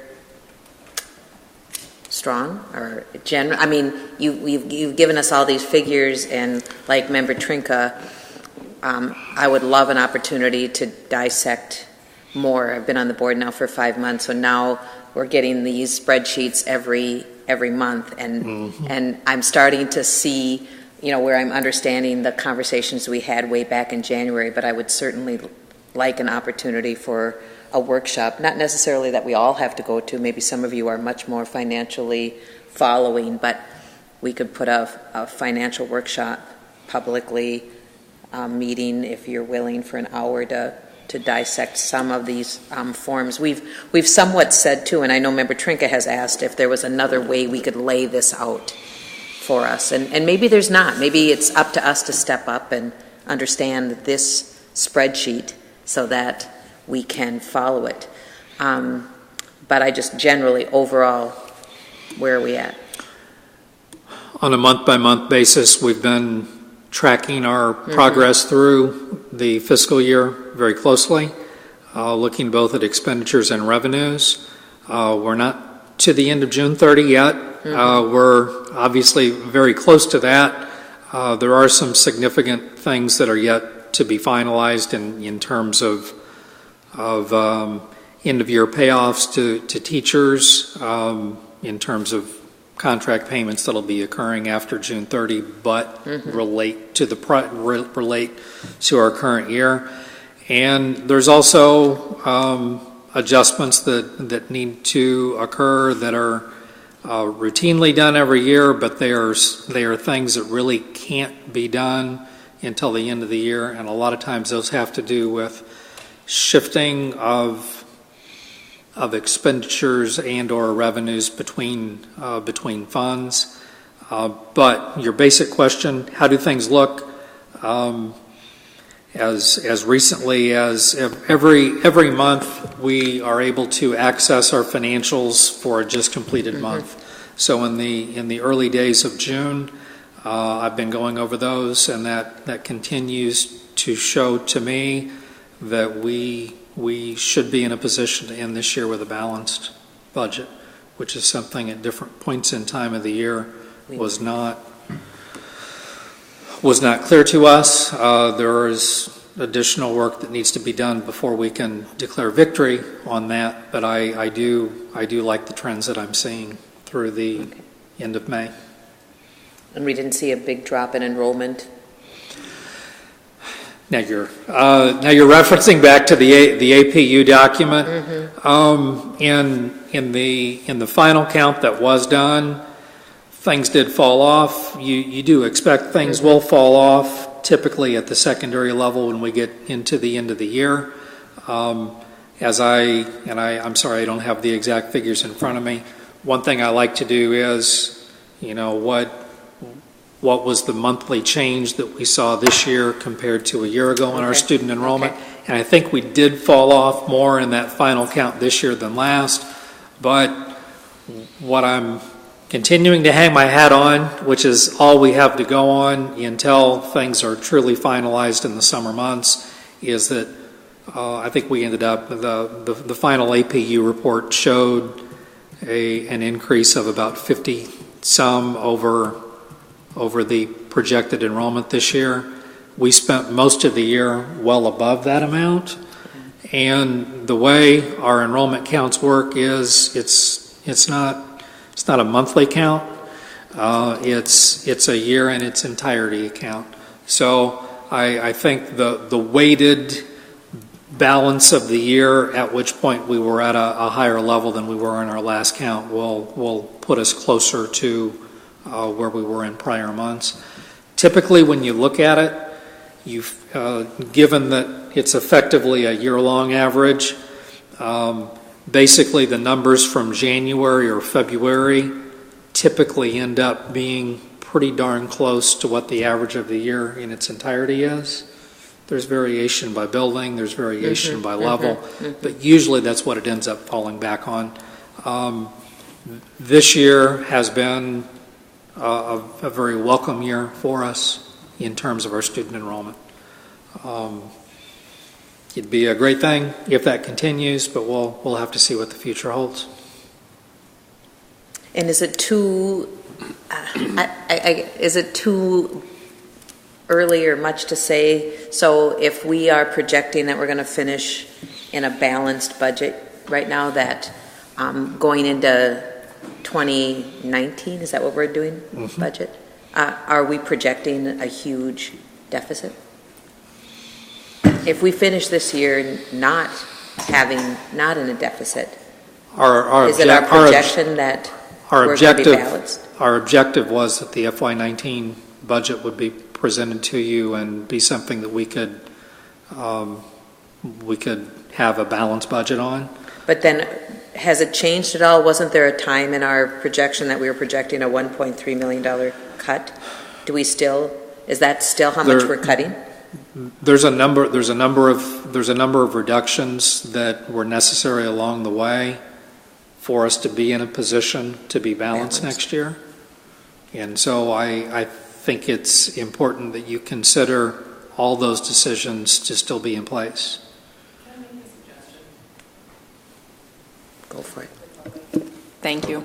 I would suggest that we not talk budget at all, since we have no information. It's just a waste of our time tonight. I'm really disappointed that we don't have it, but I also don't want to sit here and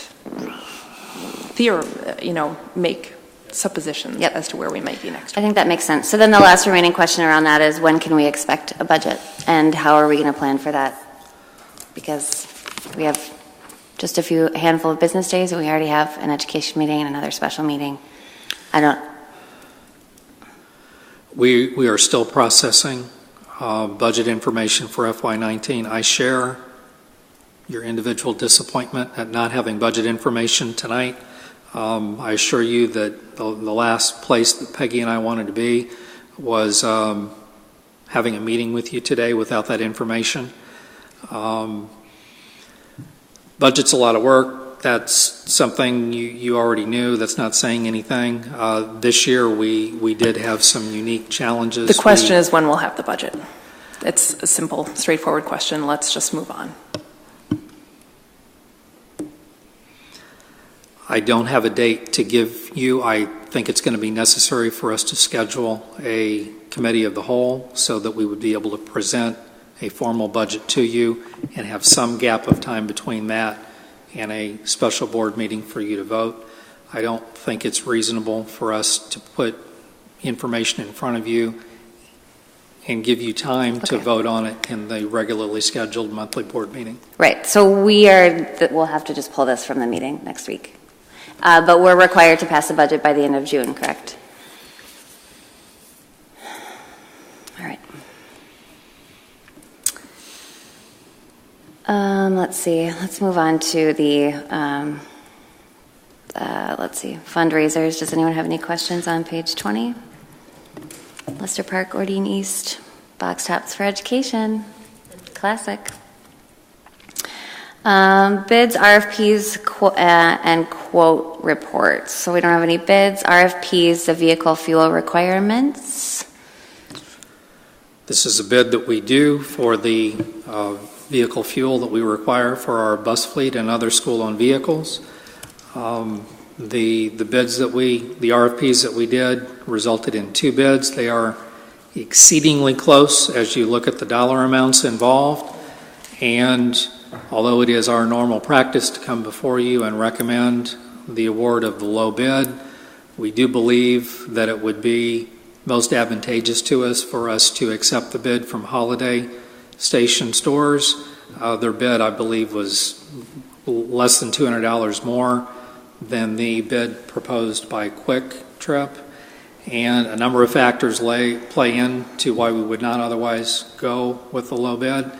And among those factors would be the location of the fueling stations and also the availability of winter blend fuel, which, as I think you can well appreciate, in the climate we live in, we do need specialized fuels as we go into the winter months, and only Holiday was able to guarantee the availability of that at the primary fueling location.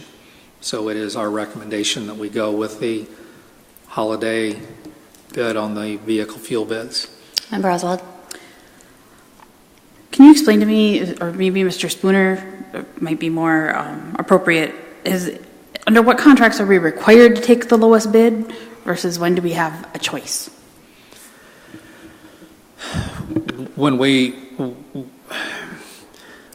set up our bid process, we need to communicate to bidders on what basis we will award bids.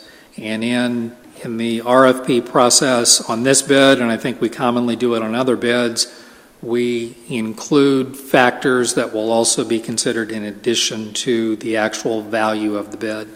And those factors in this bid were specified to all bidders to include the need for fueling locations that were convenient to the school district, as well as the availability of the winter blend fuel. So what it is incumbent upon us to do is to communicate to bidders what standards we will judge their bids on. We've done that in this case, and in the recommendation that I'm making is consistent with those bid specifications. Any other questions? Okay. PRI circuits and DID service numbers. Any questions on that? Member Oswald. I just have a quick question. Why a 23-month contract? That seems like an odd number, literally. Why isn't it a 2-year contract? or are we just feeling fun? I mean, I don't know. We're fortunate that Bart Smith is able to address that issue.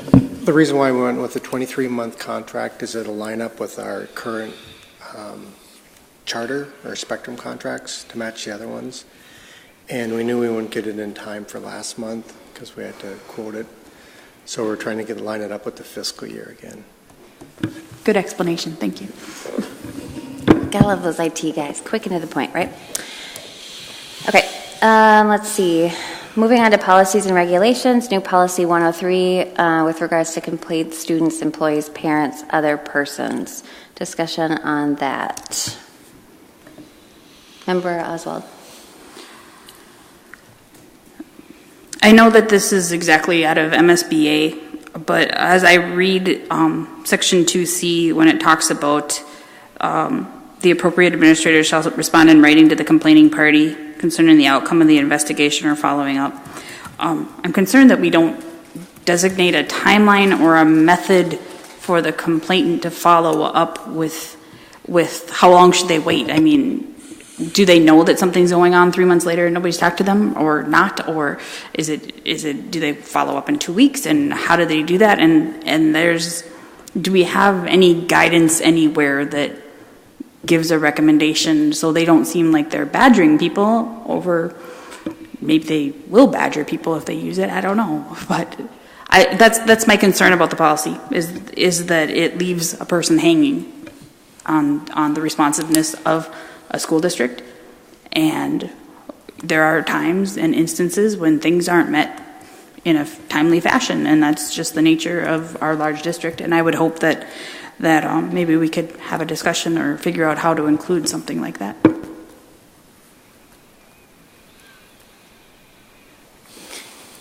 I think just go ahead. I hear what you're saying, Member Oswald, and I was thinking that there isn't a timeline, but the last paragraph talks about the administrator responding in writing to the complaining party concerning the outcome of the investigation. And I don't know that we could be more specific with the timeline because this is a general policy that is supposed to cover all types of complaints or concerns. So that's kind of where it was at. I was going to just share that I appreciate the policy. I assume this is just essentially the MSBA model.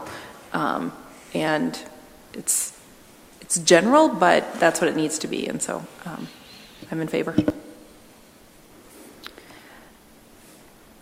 Are there any other policies that we have adopted that pertain to complaints that we may need to, that may have some more specific language around specific parts of the complaint process? Sorry.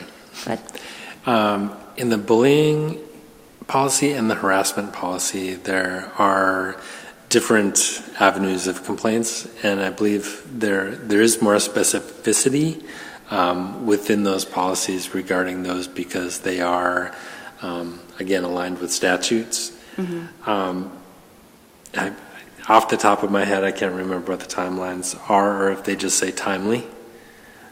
They may just say timely, which has some legal definition to the word timely, but no. Okay. I feel like harassment is, but there may be. Yeah. So they would align with that. I think it being more specific, those would fall under those policies. This could be a complaint about any topic that doesn't necessarily fall under the guidelines of harassment or bullying that have specific statutes tied to them. So this is almost like a parent policy, and then the children policies are more specific. I appreciate your point, Member Oswald. My concern is even a little bit more about how quickly people are required to be responsive to the reports. I think the outcome is important, obviously, but being responsive to the reports. And so if we think that those are covered in the more specific children policies, but I guess I'd want to take a look at those just to make sure that, I know that this is something that is a struggle for all districts. We're not unique in that, but I think it would be helpful for folks to see what they can expect. Member Oswald? I just think that we need a way to communicate that we've received their complaint and how to follow up. Maybe it might be a regulation. It might be just something in the acknowledgement of a complaint. I don't know. I don't know that it needs to go into a policy, obviously, because there are different statutory requirements depending on what it is. But I know that there are people that say they've complained and then they never hear anything, which we all know what happens, and we don't want it to happen, but it does. And so I want to make sure that they have a way to follow up and be proactive and advocate for themselves, because I know I have fallen victim to that when I've had an issue and I'm waiting and then I finally follow up and they're like, well, why did you wait so long? And it's like, well, because I didn't know if I should or shouldn't, and I don't like that feeling, and I don't like that feeling as a parent. And, there's wins and losses and all of that. And so I would just appreciate better communication on how this works.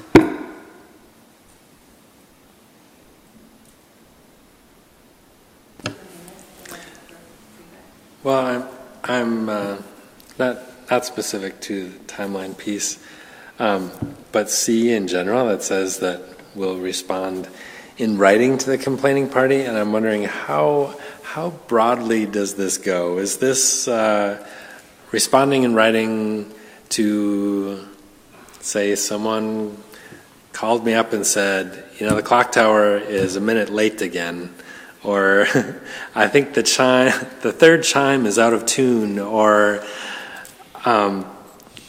any number of things from weeds growing in the cracks of the sidewalk to more serious issues.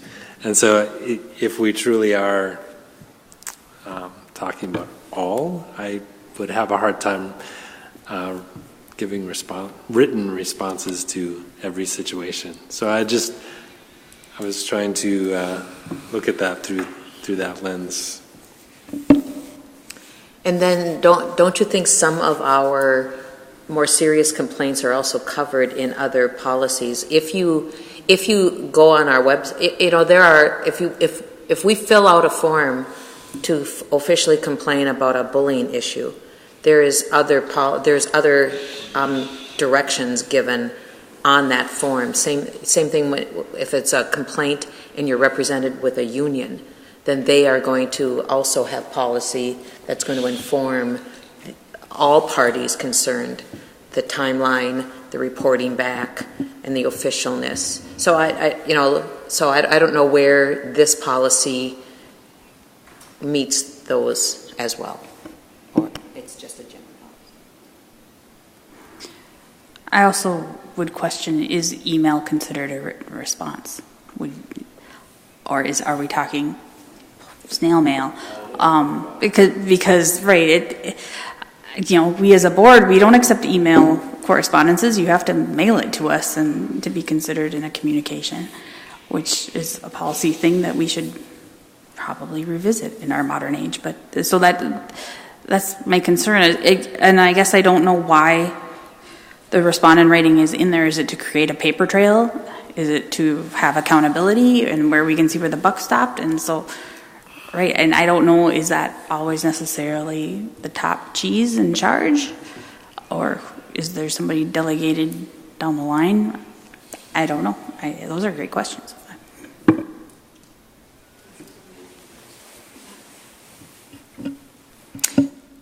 Certainly, it says the appropriate administrator, so it doesn't always mean that the superintendent has to respond to the complaints about the grass or the weeds between But it seems that perhaps maybe we should amend it to say that the response can be in the same manner that the complaint was received. If it's, if somebody walks up to you at a meeting and says, I don't like that my kids get cinnamon rolls in the morning, you can respond in with discussion instead of just a written complaint. Yeah. So I would suggest that for our second read through, that a response in the same communication method as the complaint is received would be logical.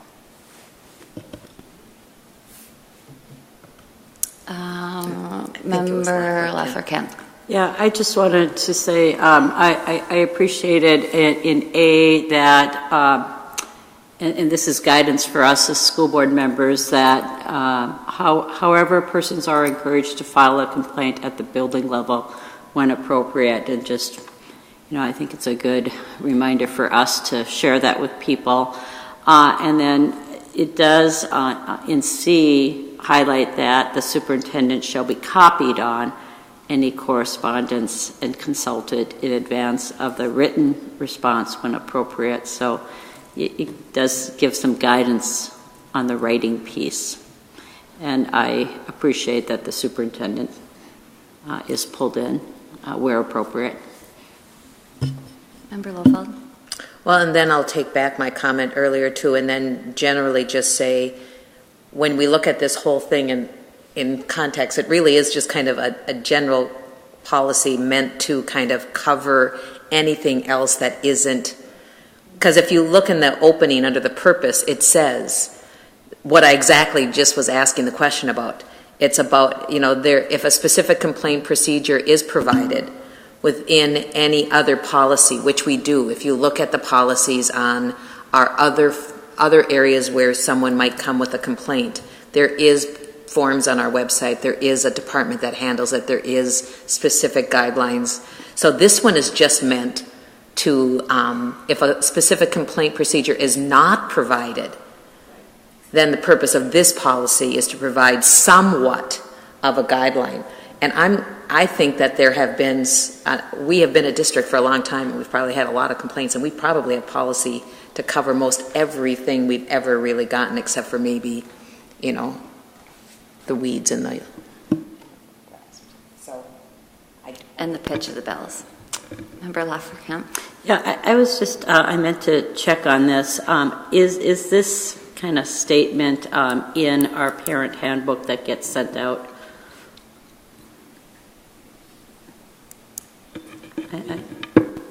The harassment policy Yeah. and procedures and those are all in the handbook. Yeah.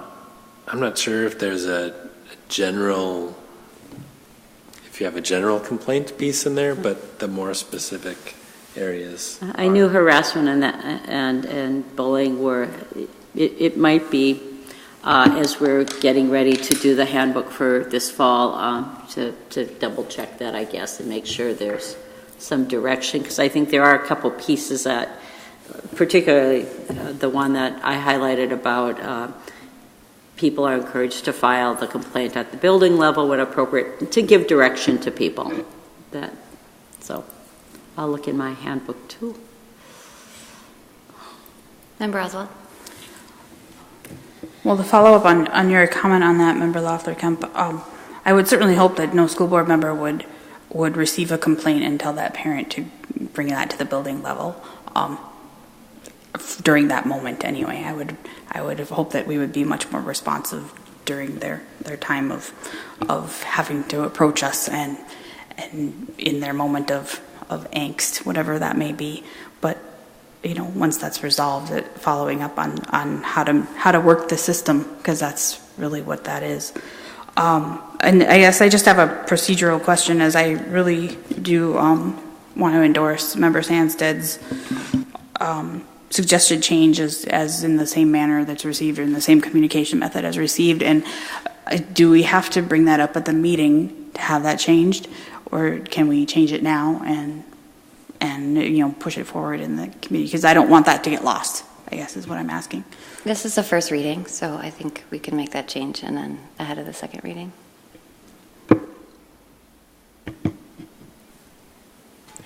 I just wanted to add that I do get numerous complaints, and I really think that if I had to write and respond, I don't think I could keep up. I mean, I make it a point to call everybody. I don't just let people go.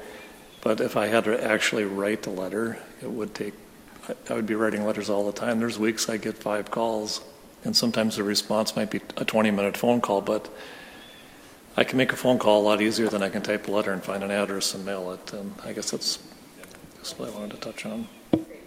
That's good feedback. Okay. All right, so if there's no other discussion around this, did anyone have any discussion around the deletion of 1090?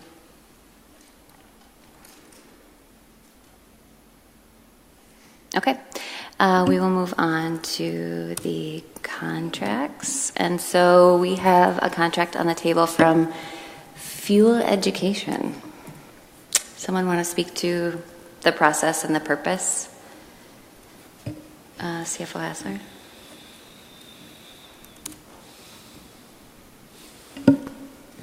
Or Superintendent? Sorry, I was still on the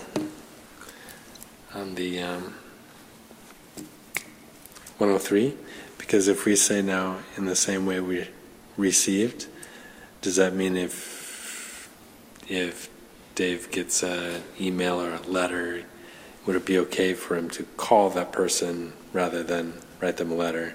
So then that wouldn't be in the same way received. Okay. Okay, so it may be in the same order that it was received. Okay. Thanks for that clarification. Good clarification.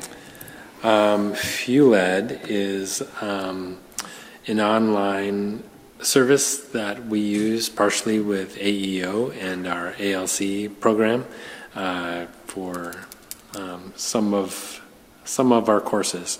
AEO, we tried to develop our own courses. We can't create them fast enough to keep up with all of the courses that are required, so we contract with Fuel Education for some of our courses. So, and that is the contract that we have with them.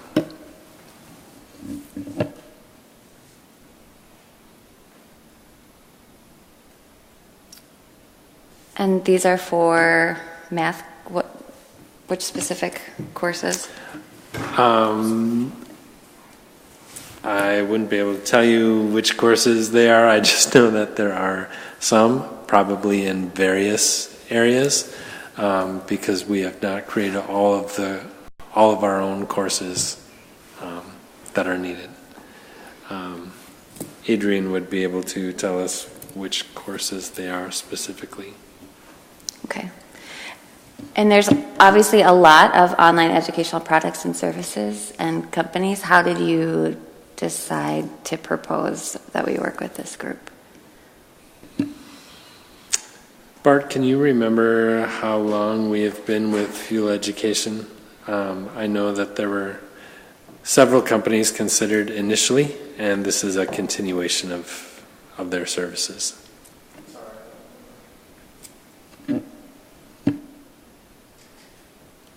Member Lofeld? Oh, do you have a clarification for us?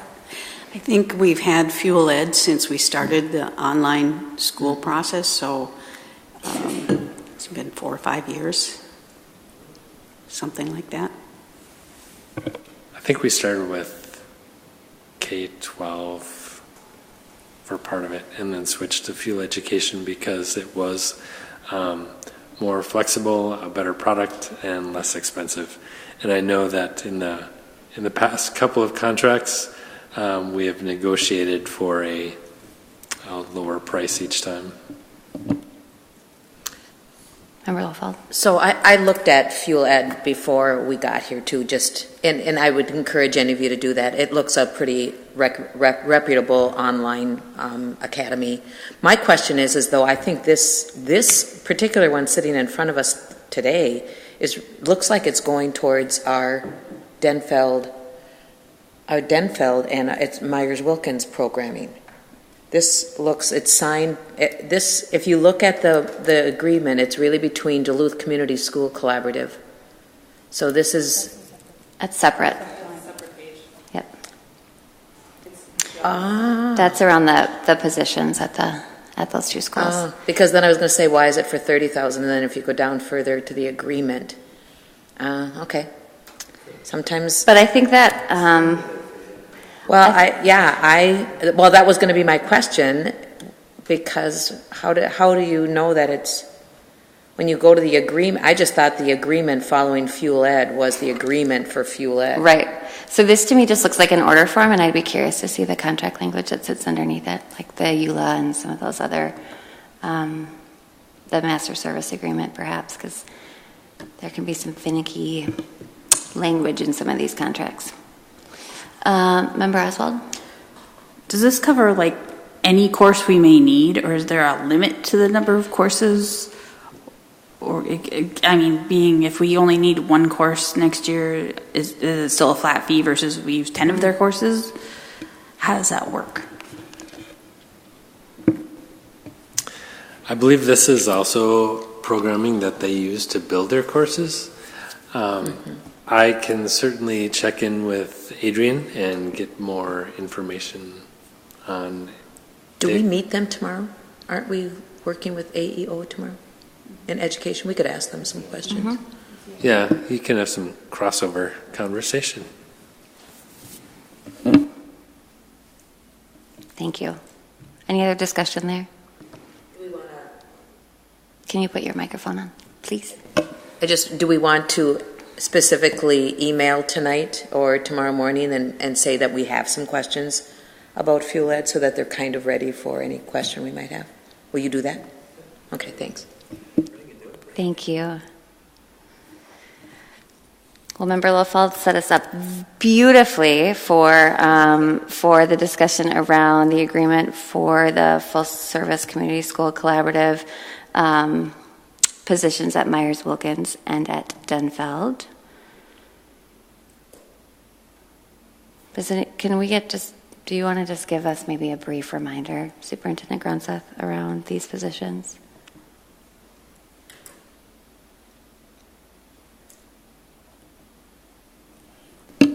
Whoops. Yes, this is the coordinator positions. So we cover the cost of these positions, but they're employees of the collaborative. So Rachel, however, is a district employee, and that is because the initial funding for that position was through legislative grant, and the grant language was specific that they had to be a school district employee. And so she started off as a district employee, while Jen and Angel at Myers-Wilkins and Denfeld are employed through the collaborative. So we contract with the collaborative to provide these positions. And so this is the guiding work of these buildings. They are the ones that work with building staff and the principals and community partners to make sure that everything is coming together around student needs. So are there other questions? Yeah, so because of that, if I remember correctly, isn't there a variation in salaries and benefits packages between, or have those normalized? The collaborative increased their rates to meet the rate that we are paying. I think there are some differences in benefits, but I believe salary is commensurate. Okay, so the two positions that we have here, even though there's a difference in the salary, that's because one is being supplemented or because of the level of skill that they're coming into these positions merits a difference in pay? I don't have the answer to that question. I know that Angel did just start this year, while Jen has been with the collaborative for long time. Years. We really like Jen a lot. I would be curious to know, though, because this is, you know, a pride of the district is the great work that's happening, and that these people take on an extraordinary amount of work. And I want to, because they work so closely together, I'd be curious to know. I do know that Jen has taken on some of the leadership roles of the collaborative. I believe they're looking at splitting those for next year. I met with them just last week and talked about we had not covered the Myers-Wilkins position in the past. We are doing that this year through, not Myers-Wilkins, I'm sorry, Denfeld and Lincoln are both being covered with the equity money that we had allocated, but the Myers-Wilkins site is covering the cost of the coordinator, which we hadn't done in the past. Because we are covering those, they are going to be hiring an executive director, where Jen was filling in both of those roles for this past year. I don't know if that has anything to do with the amounts on here. Okay, thank you. Any discussion around this agreement?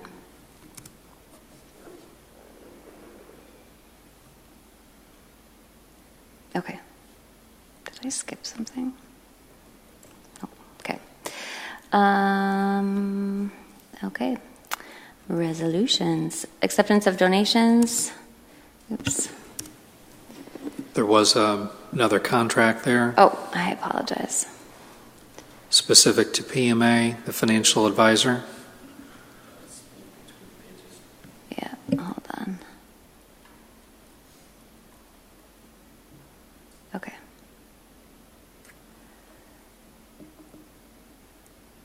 Do you want to give us a reminder in the background of this, please? Last month, Steve Pumper from PMA was here to do a presentation to the board to just kind of lay out the basic framework of a refunding opportunity that could develop for us later this year, not sooner than September. So that was informational. No decision, as you recall, there was no action item for the board to vote on in May. And today is an action item, not specific to are we going to do a refunding or not. That's a decision that really could come no earlier than September. But to put us in a position to know where we are as we approach September, to know what changes have developed in the interest for interest rates in the market, to know how those interest rate changes translate to improved or decreased potential cost savings that would result from a refunding. I bring you today a copy of the agreement with PMA, and that would secure the services of PMA on our behalf as we continue to evaluate the things that would impact the possible refunding. Under that agreement, the compensation that is paid to PMA is contingent on a refunding occurring and for that refunding to close. There's all kinds of eventualities that may develop. You might recall that one of the topics that we discussed with you when Steve was here was if we do reach a point that we bring a resolution to the board to authorize a refunding, you might choose to establish a target savings. And so we could reach a point where you approve a resolution that includes a target savings that we never achieve. And if that's the case, then the authorization to do a refunding goes away, absent the savings that were specified in the target. And if that would happen, or if the board would, or if we would reevaluate this situation in September and the numbers just go the wrong way for us, it may not even be worth our while to bring to you a resolution for you to approve at that time. So if for any reason a refunding would not occur, PMA would not be compensated in any way. But if we're going to be in a position to know where we stand and to evaluate whether or not a refunding is beneficial to us, we really need the resources that they can bring to the table. And Mr. Hassler, what is the max, based on your conversations with them and where we are as a district, what is the maximum fee that they could potentially recoup from us? Under the agreement that's in the board packet, the maximum fee that they would be paid would be $83,718. That would be, you might recall, there were two different bond issues. That would be if 2 bond refundings were done. And I would also reference back to the savings, the estimated savings that we were looking at a month ago were estimated to be about $630,000. Those savings are net of any fees that would be paid to PMA or anyone else that would assist us in conducting the refunding. Member Oswald. Can you state that number one more time? I apologize. $83,000. $83,718, and that is based on doing a refunding on both of the bond issues that were discussed at that time. Thank you. Member Oswald. Last month, I asked Mr. Pumper, and he said he'd get back to me, and then I've emailed you, and nobody's gotten back to me on the amount of savings for the taxpayer. That is something that we're not able to provide yet.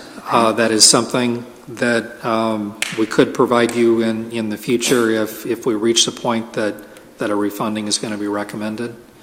So we can't what I would tell you is, although between you and me, I think $630,000 is a pretty good amount of money.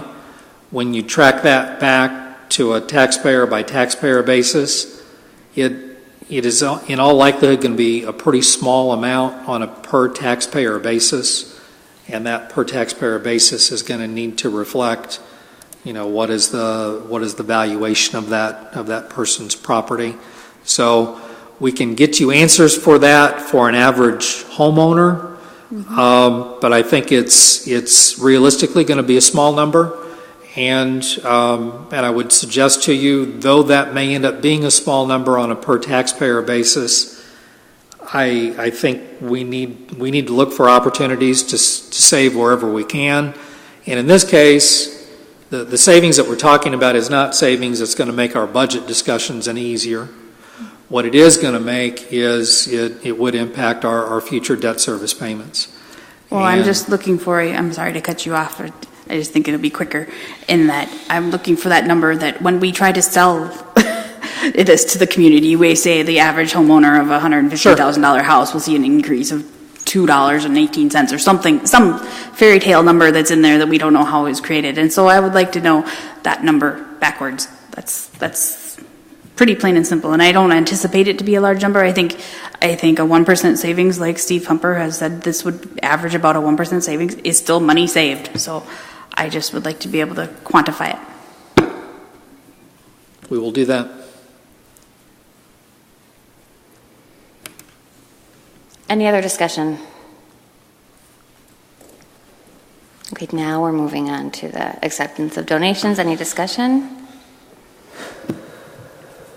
I just have a question about when monies are collected at, like Ordine East has monies collected during a spring concert. Is that seen as a donation? Or is that just a unique concert opportunity? I see 2 of them.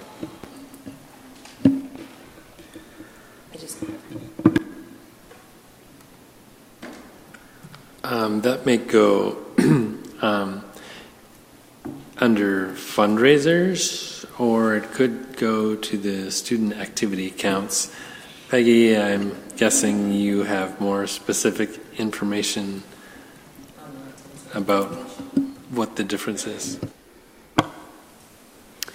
Sometimes if it's a donation for an event, they'll put it under a fundraiser. If there's an actual charge, like for a play, then it's considered like a gate admission fee, which is not a donation or more. It's a different category of funding. So it kind of looks at how the school chooses to describe it as a fundraiser or a donation. and they would put that in their report. All of these funds go to the student activity accounts. Thank you. Member Oswald? I actually just had a question about field trips, seeing that the Congdon Park PTA and Foundation generously gave each grade level $1,000 to go on field trips. How do sites figure out field trip money in each of their buildings? Is there a standard way across the district? Is it up to each principal? How does that work above and beyond generous donations like this? Are you talking specifically field trips? There's a flat amount that's added to the non-labor budget for each school site to help cover the cost of field trips. It's usually on a per student basis. I don't have the dollar amount in my head right now, but every school gets a funding amount for field trips based on a per student amount. Thank you. I'm sorry, I feel obligated to add that with field trips that I serve, for example, on the Great Lakes Aquarium Board, and they have seen that as a need for schools, and so they provide scholarship opportunities, and you will find that there are a lot of our youth-serving organizations that have known that's been a need and have figured out funding to support our schools to get kids there from all across the district. Thank you. Okay. So resolution with the Lead and Water Program, I think that because we got 180 pages roughly about 2 hours, 2.5 hours ago, I'm wondering if it's okay if we move this to next month's meeting so we have a chance to review it. I'd be happy to discuss that in a little bit of context. The new information, we intended to have that as part of the original posting. It was not all there. There were some appendices that were missing. And one of those appendices is a rather lengthy document from the EPA that kind of lays out some framework for doing testing. And there's also a document that has come out from the Minnesota Department of Education, co-authored by the Minnesota Department of Education and the Minnesota Department of Health, specific to the requirements that exist for statute in the state of Minnesota for Minnesota school districts. And apologize that all those appendices were not there in the beginning. What was there in the beginning was a plan document that we are required to have. That plan document is following in the guidance of both the Minnesota guidance document as well as the EPA guidance document. And our statute in the state of Minnesota requires that we have a plan in place prior to July 1 of 2018. And so I'm very much recommending that we find a way to act on this before the end of the month. If that's another item to shift to a special board meeting, I would certainly understand your need to do that. The information in the EPA and the Minnesota Department of Education, Department of Health documents are supplementary resources. It's most informative. It's very detailed. It's very important for us to have access to that information. The plan itself is what is ultimately what we are asking you to vote on.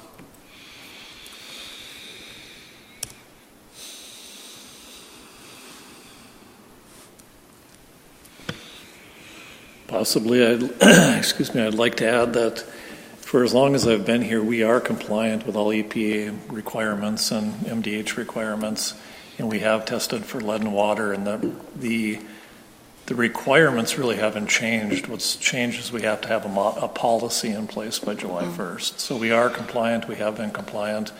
We've taken the best practices, and Jason Barsonis, our health and safety coordinators, work closely with Doug and I, and we've developed a really comprehensive plan. So the plan that's in the document, the board book today, is what we need to the board needs to vote on and pass by July 1st. But I just wanted to give you the extra information that we have been, and we are compliant with all the EPA and Department of Health requirements, and the guidance. That 100 and some page document is what we created this document from, this background or backup information.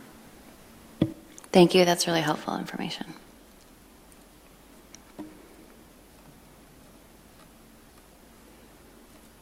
All right, any discussion on that then? Okay. My computer is slow. It's trying to load all these documents. Let's see. Resolution around granting permanent easement to the city of Duluth for street and utility purposes at Lower Restormal, alley near Lincoln Park Middle School. Any discussion on that?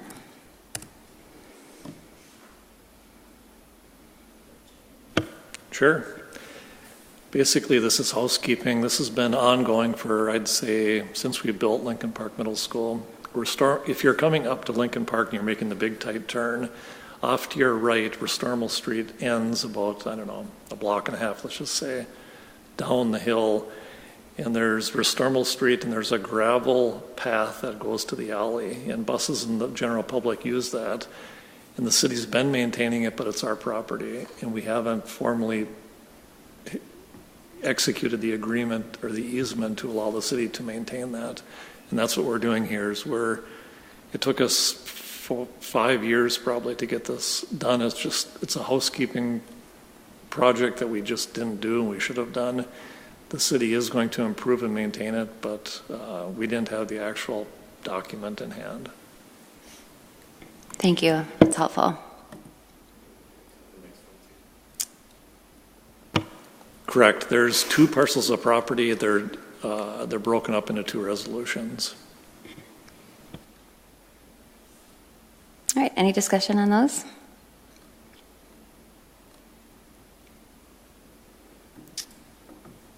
Okay.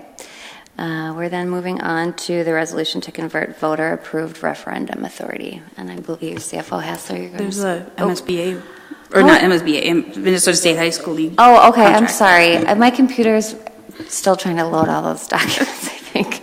Okay. So Minnesota State High School League.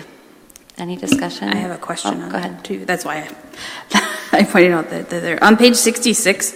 Well, I noticed on page 65 it lists, Denfeld and East under the further resolved part. But then on page 66, just below the box, it says, please complete and return this form with your school's resolution for membership. If the school board is responsible for more than one high school, please complete a form for each high school. And then that goes on to just be for Duluth East, and there's no Denfeld page. So I don't know if that was an oversight, if how that works, but it seems a little wonky. That's why I picked it out, because I think Denfeld should have its own page because it says so.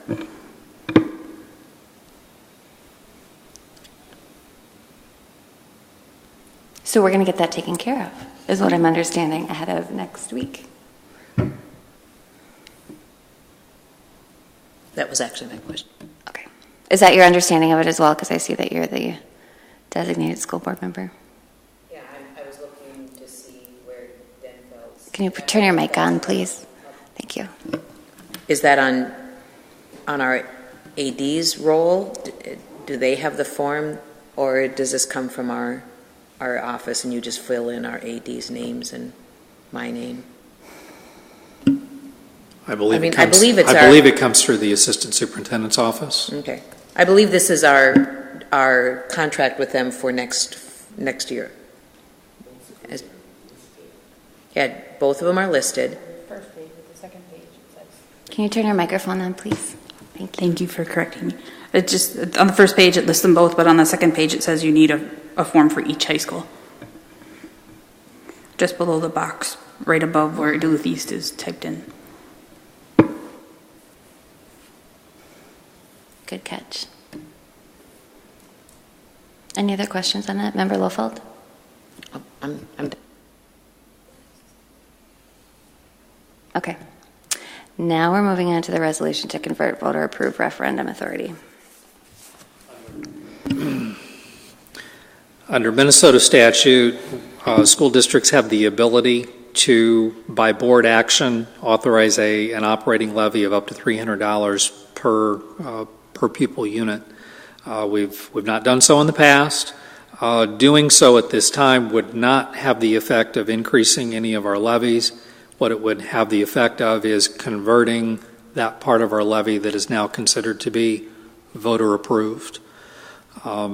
Way back when, in November of 2013, referendum questions approved by the community totaled $795.78. Since that point in time, there have been changes in Minnesota statute that creates something called the local optional allowance, which has removed $424 from that.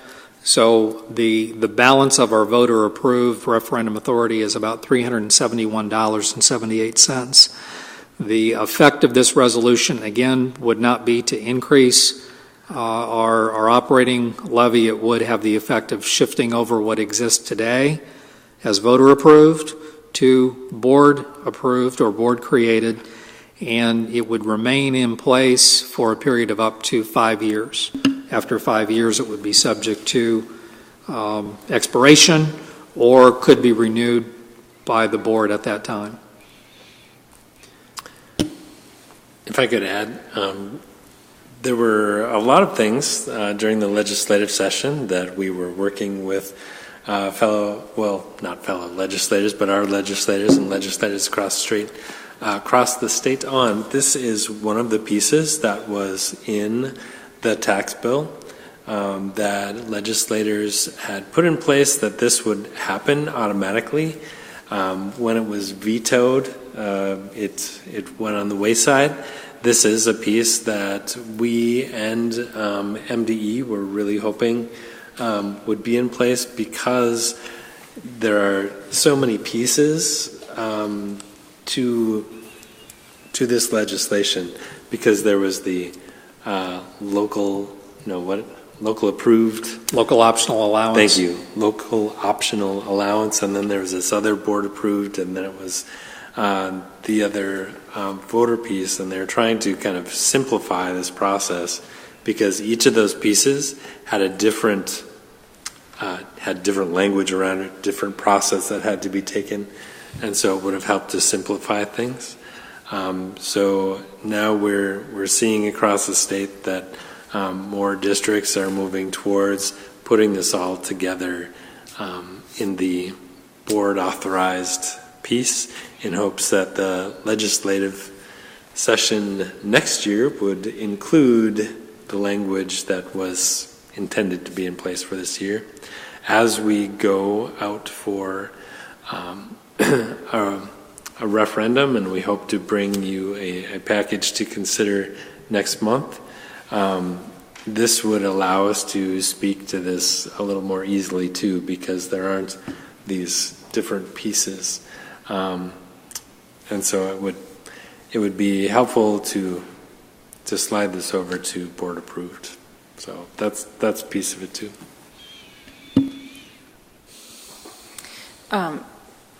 I'm very much in support of this. I'm looking at a chart that I think Member Oswald provided me regarding where we get our money from in comparison to other districts around the state. And our local revenue in 15-16 was at 15%. And there are other districts that are up at 32%.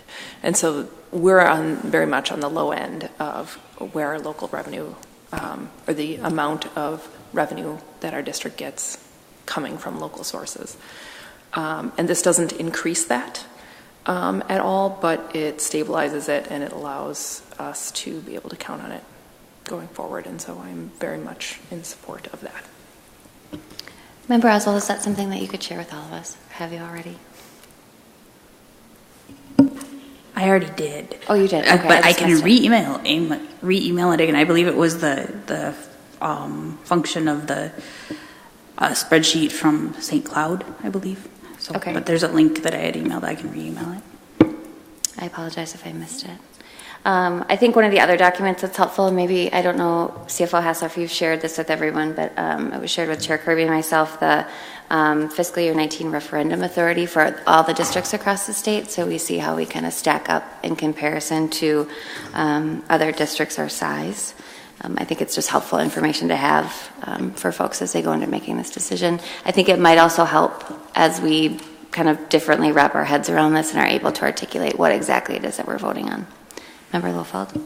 I want to agree with Member Sandstead too that I support this, and I've followed this this type of referendum authority for a long time and have known that over the course of our history in Duluth we have not kept up with this because a lot of times we have done it by voter approval. And I understand the history that our community has with voter approval versus board approval. And I would just want, I'm hoping that our narrative and our community will understand and trust that this is a pot of money that we need, and two, that we deserve, not deserve, but it's very normal, and we are actually under asking for this money. So I'm just positive and optimistic and approval that this go forward, and that our community knows that we use the money to our best advantage, and that we want what's best for all of our kids, and this is where we can get it by this resolution and by it being a board approved. I think it's important that it's board approved. Is there a reason that we haven't done it in the past? It's voter approved. I know this has come up in front of the board before too. Just a little history. Mm-hmm. In 2013, when the original referendum was passed, well, not the original, but the last the last one that we passed, we were still right kind of at the tail end of the long-range facilities plan. We were still finishing up 4 projects, and there was still quite a bit of discussion about the long-range facilities plan and how it went forward, and so there's greater sensitivity to really just let the voters make that decision. When the referendum passed, the first level passed at about 70%, and then the second tier passed as well. So the voters were very much in support of the referendum. Soon after that, the legislature changed it to be the local optional allowance. Oh, why can't I remember? I have the acronyms, and I'm trying to be very purposeful about not using the acronyms, and I have a hard time remembering what they stand for. That. So, local optional allowance went through with the legislative session. At the time, it was, I believe it was like the year after, and so we were just starting that referendum. The 424 just goes into place without the board taking any action. Mm-hmm. The 300 would have taken board action at the time, and because we had just voted for the 795, they just didn't take the action because it was already there. So now that we're going into a referendum next year, we thought it would be good to kind of clean that up and have the board put that in place now. It's been almost a decade since the beginning of the long-range facilities plan. All of those projects have been finished for quite some time now, and I think we're ready to go to more board approved. Because I think that's what the legislature intended to do, and so think it falls in line. So sensitivity to board approved versus voter approved was the original reason. Thank you, I appreciate that. Member Lofeld? Oh, I'm sorry.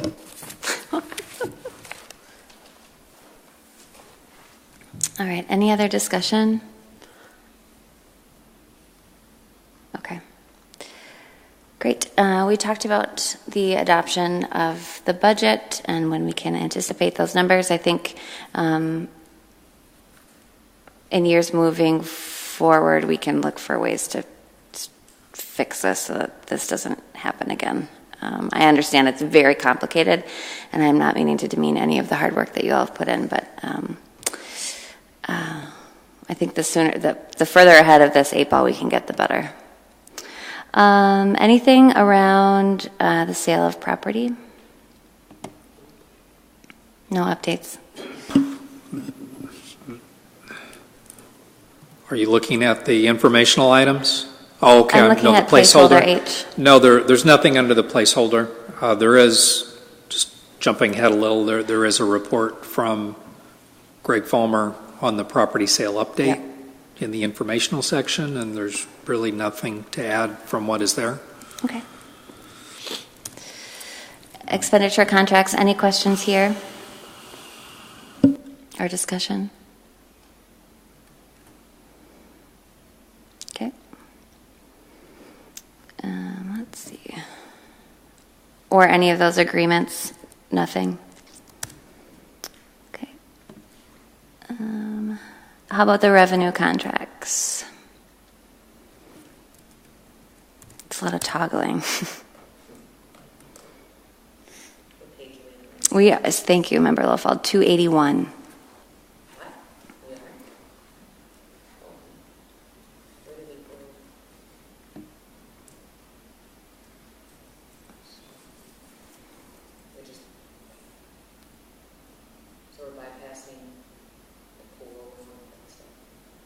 If you want to discuss one of them, you certainly could. I just asked if anyone had any discussion around those items. Okay. Revenue contracts, no cost contracts on page 308. Any discussion? Member Oswald. Can you or someone enlighten us about or give us some insight into the insight counseling and what that will look like at Duluth East? I'm afraid I can't speak to that.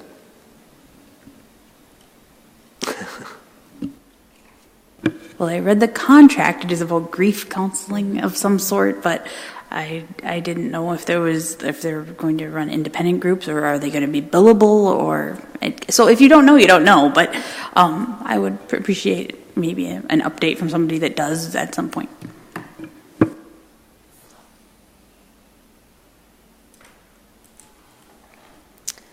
Okay.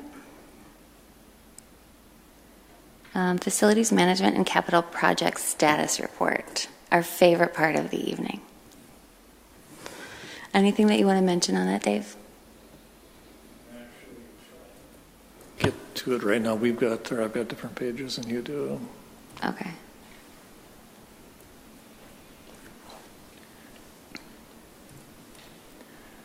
I think one key item I'd like to mention is the Lakewood roof project. We had the opportunity to save some money and accomplish that project. We didn't have a choice. We didn't get bids for summer work, but we did get it done. It's not done, but the smelly part is done. The use of the tar. Smelly part? Right. Highly technical term.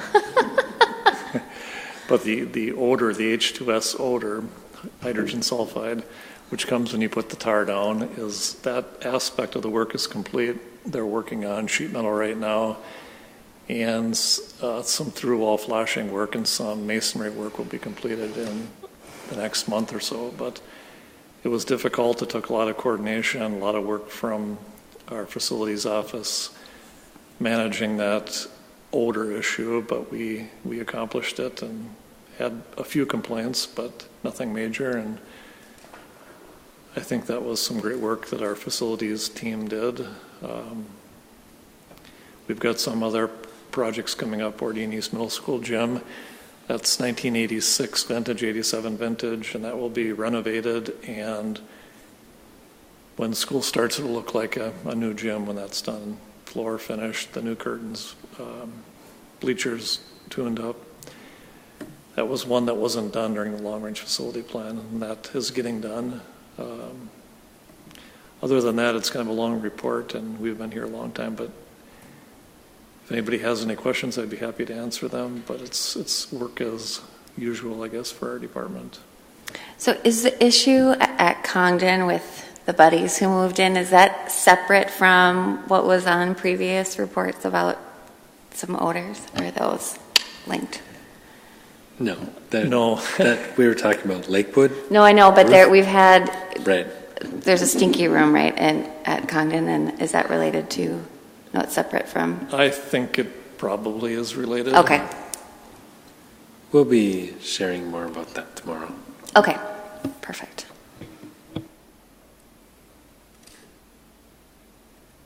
All right. Any other questions on that?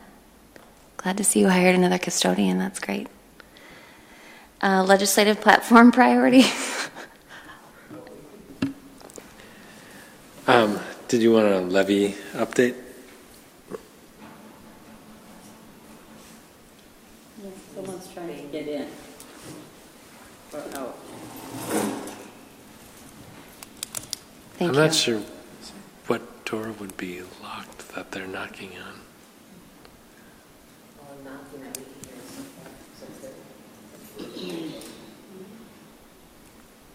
Should he go supervised? Yeah, that was my question. Well, it stopped, so that's some. For those viewing at home, there's a pounding noise that we're going to investigate. So when the doors right now that are. So the doors that are open to 3rd Street, right? They should all be open right now. They should be? Yeah. Like even our side doors? Yeah, when there's a public meeting, we open those. Oh. His hand must be sore. Okay. Yeah, the levy referendum update, I apologize. If there's not a placeholder, it's hard to keep scrolling back and forth. So the levy referendum update. Oh, okay.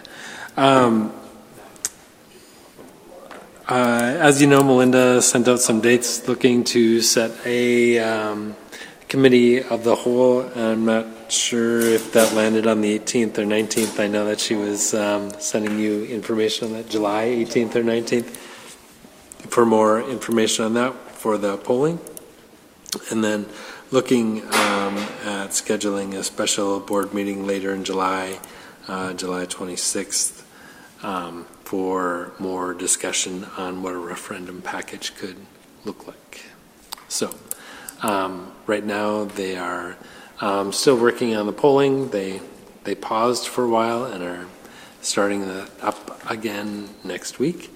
And so that's where we are with that. Okay.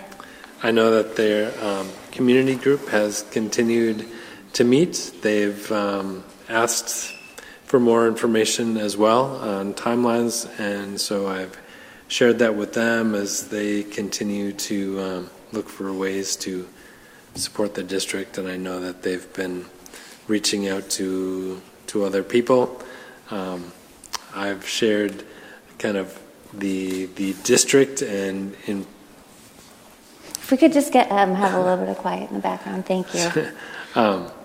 I've shared the district role and what employees' roles can be in referendums, and so that there's an understanding that there needs to be a separation between what the district does and what a community group does, and the different roles that people play in the process of a referendum. So. Great. Any questions on that? Okay. Legislative platform updates.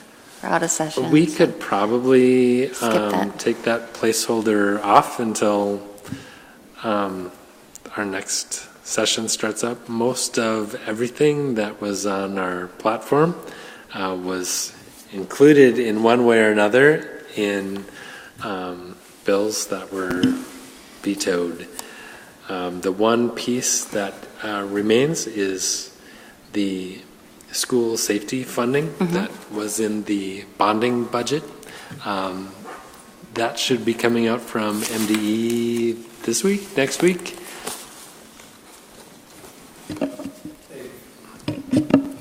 They've not been real exact on the timeline on that.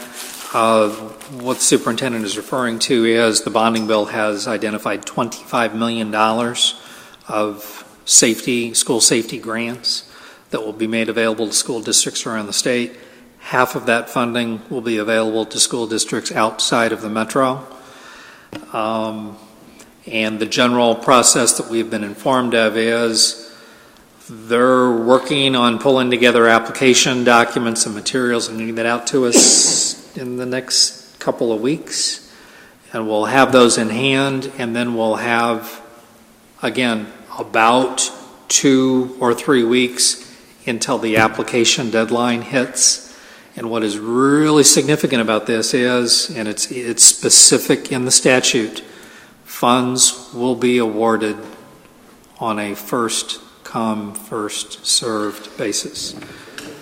So we're, and the good news is, with recent interest, and we've been collecting information, so we ought to be in a good position to respond to that application once it becomes available, but we're not quite sure what it's going to be asking for, but I think we're going to be in a good position. Thank you. And if I recall correctly, Superintendent and the two of you have also been talking about potential updates to facilities specifically that we could look at to use that money for. Facility improvements is yes. addressing. Yes, we're looking at, I've been looking at enhancements to Lakewood, Stowe, and Homecroft that didn't get similar features that we did in Long Range Facility Plan. And then we're looking at, so that would equalize those buildings with the 10 others. And then we're also looking at increasing or having options to improve security or egress to the building that the board and district leadership could choose from, kind of like a menu, whether we have people come up to the building and they're locked out and they have to speak into it's called an A phone, so they'd have visual and voice communication with the office from outside, or do we let them into, they come in the front door and they're boxed in, they can't get in the second set of doors, they can't get in the office. They communicate both voice and visual with the office, and they can be let in one way or the other. So we'll have different options on improved hardware and voice and visual communication, and then some improved features for the glass. For example, if there's films that they make or laminated glass, I've got pricing coming on that. So we'll have different enhancements that the district leadership and the school board could pick from if we did get money through the grant. And the goal is to equalize across all schools in the district, right? So it's right. Okay, thank you. The grant is awarded specific to an individual school basis, and the grant funding is up to $500,000 per building. That's what we know.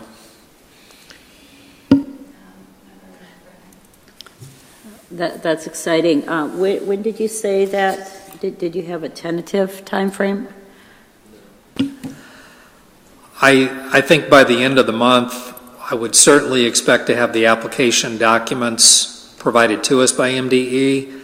As to whether the application date is going to be month end or sometime in early July, kind of hard to tell, but it could probably fall anywhere in there. So towards the end of the month, hopefully.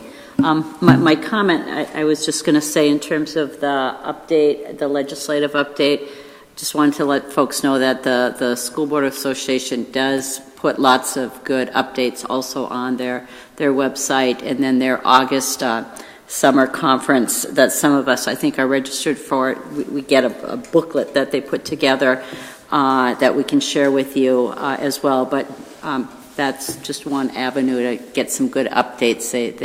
They're really good about getting that up there on the website. My question is just who exactly is responsible in our district for making sure that the application for this money gets done? Whose responsibility is that? What department? What supervisor? What director?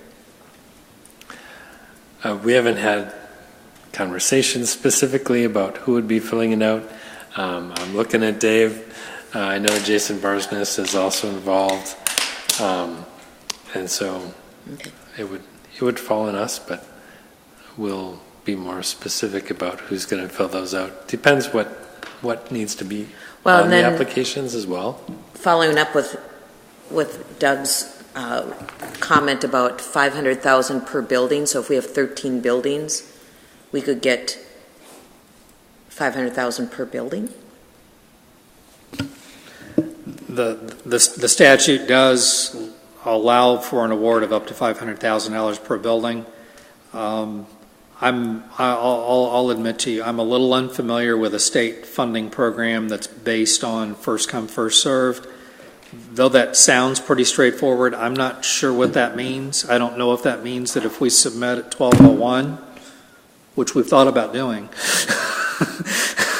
I don't know if that means if you're in a 1201, by golly, you get the $500,000 if that's what you're asking for, or if they're going to consider everything received on that first day.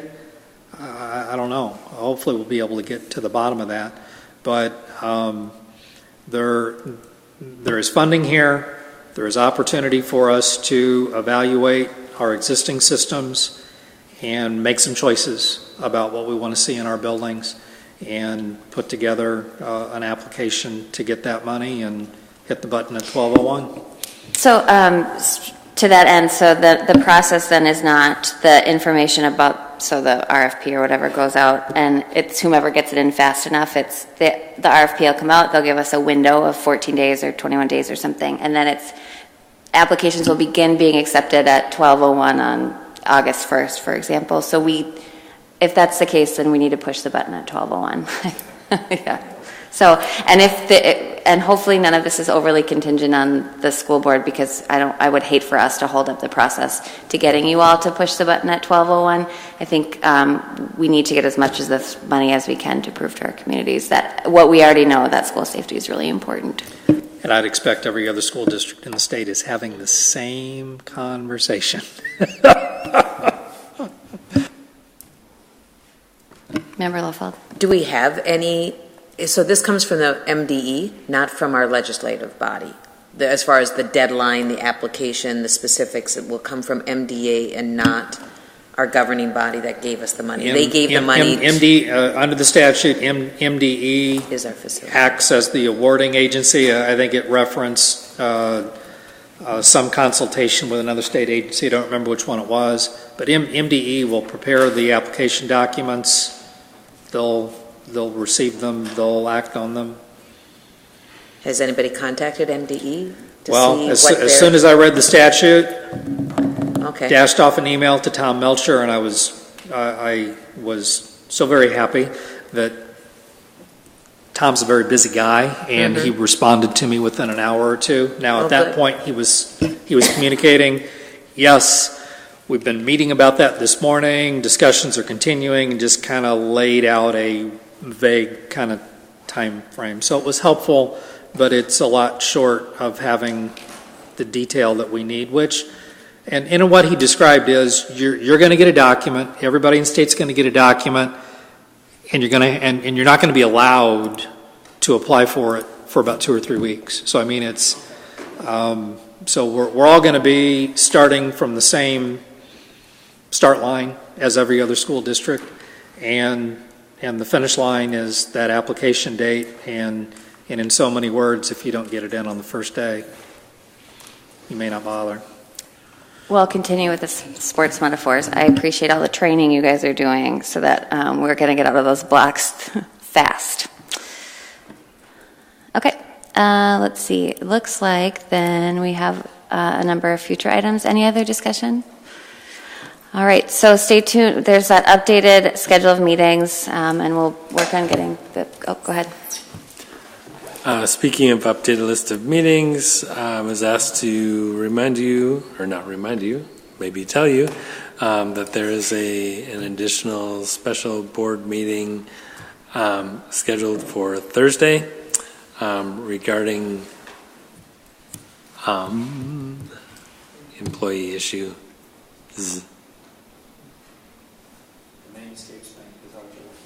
No. It's all updated in your email today, tonight. So thanks for the meeting, and we will adjourn.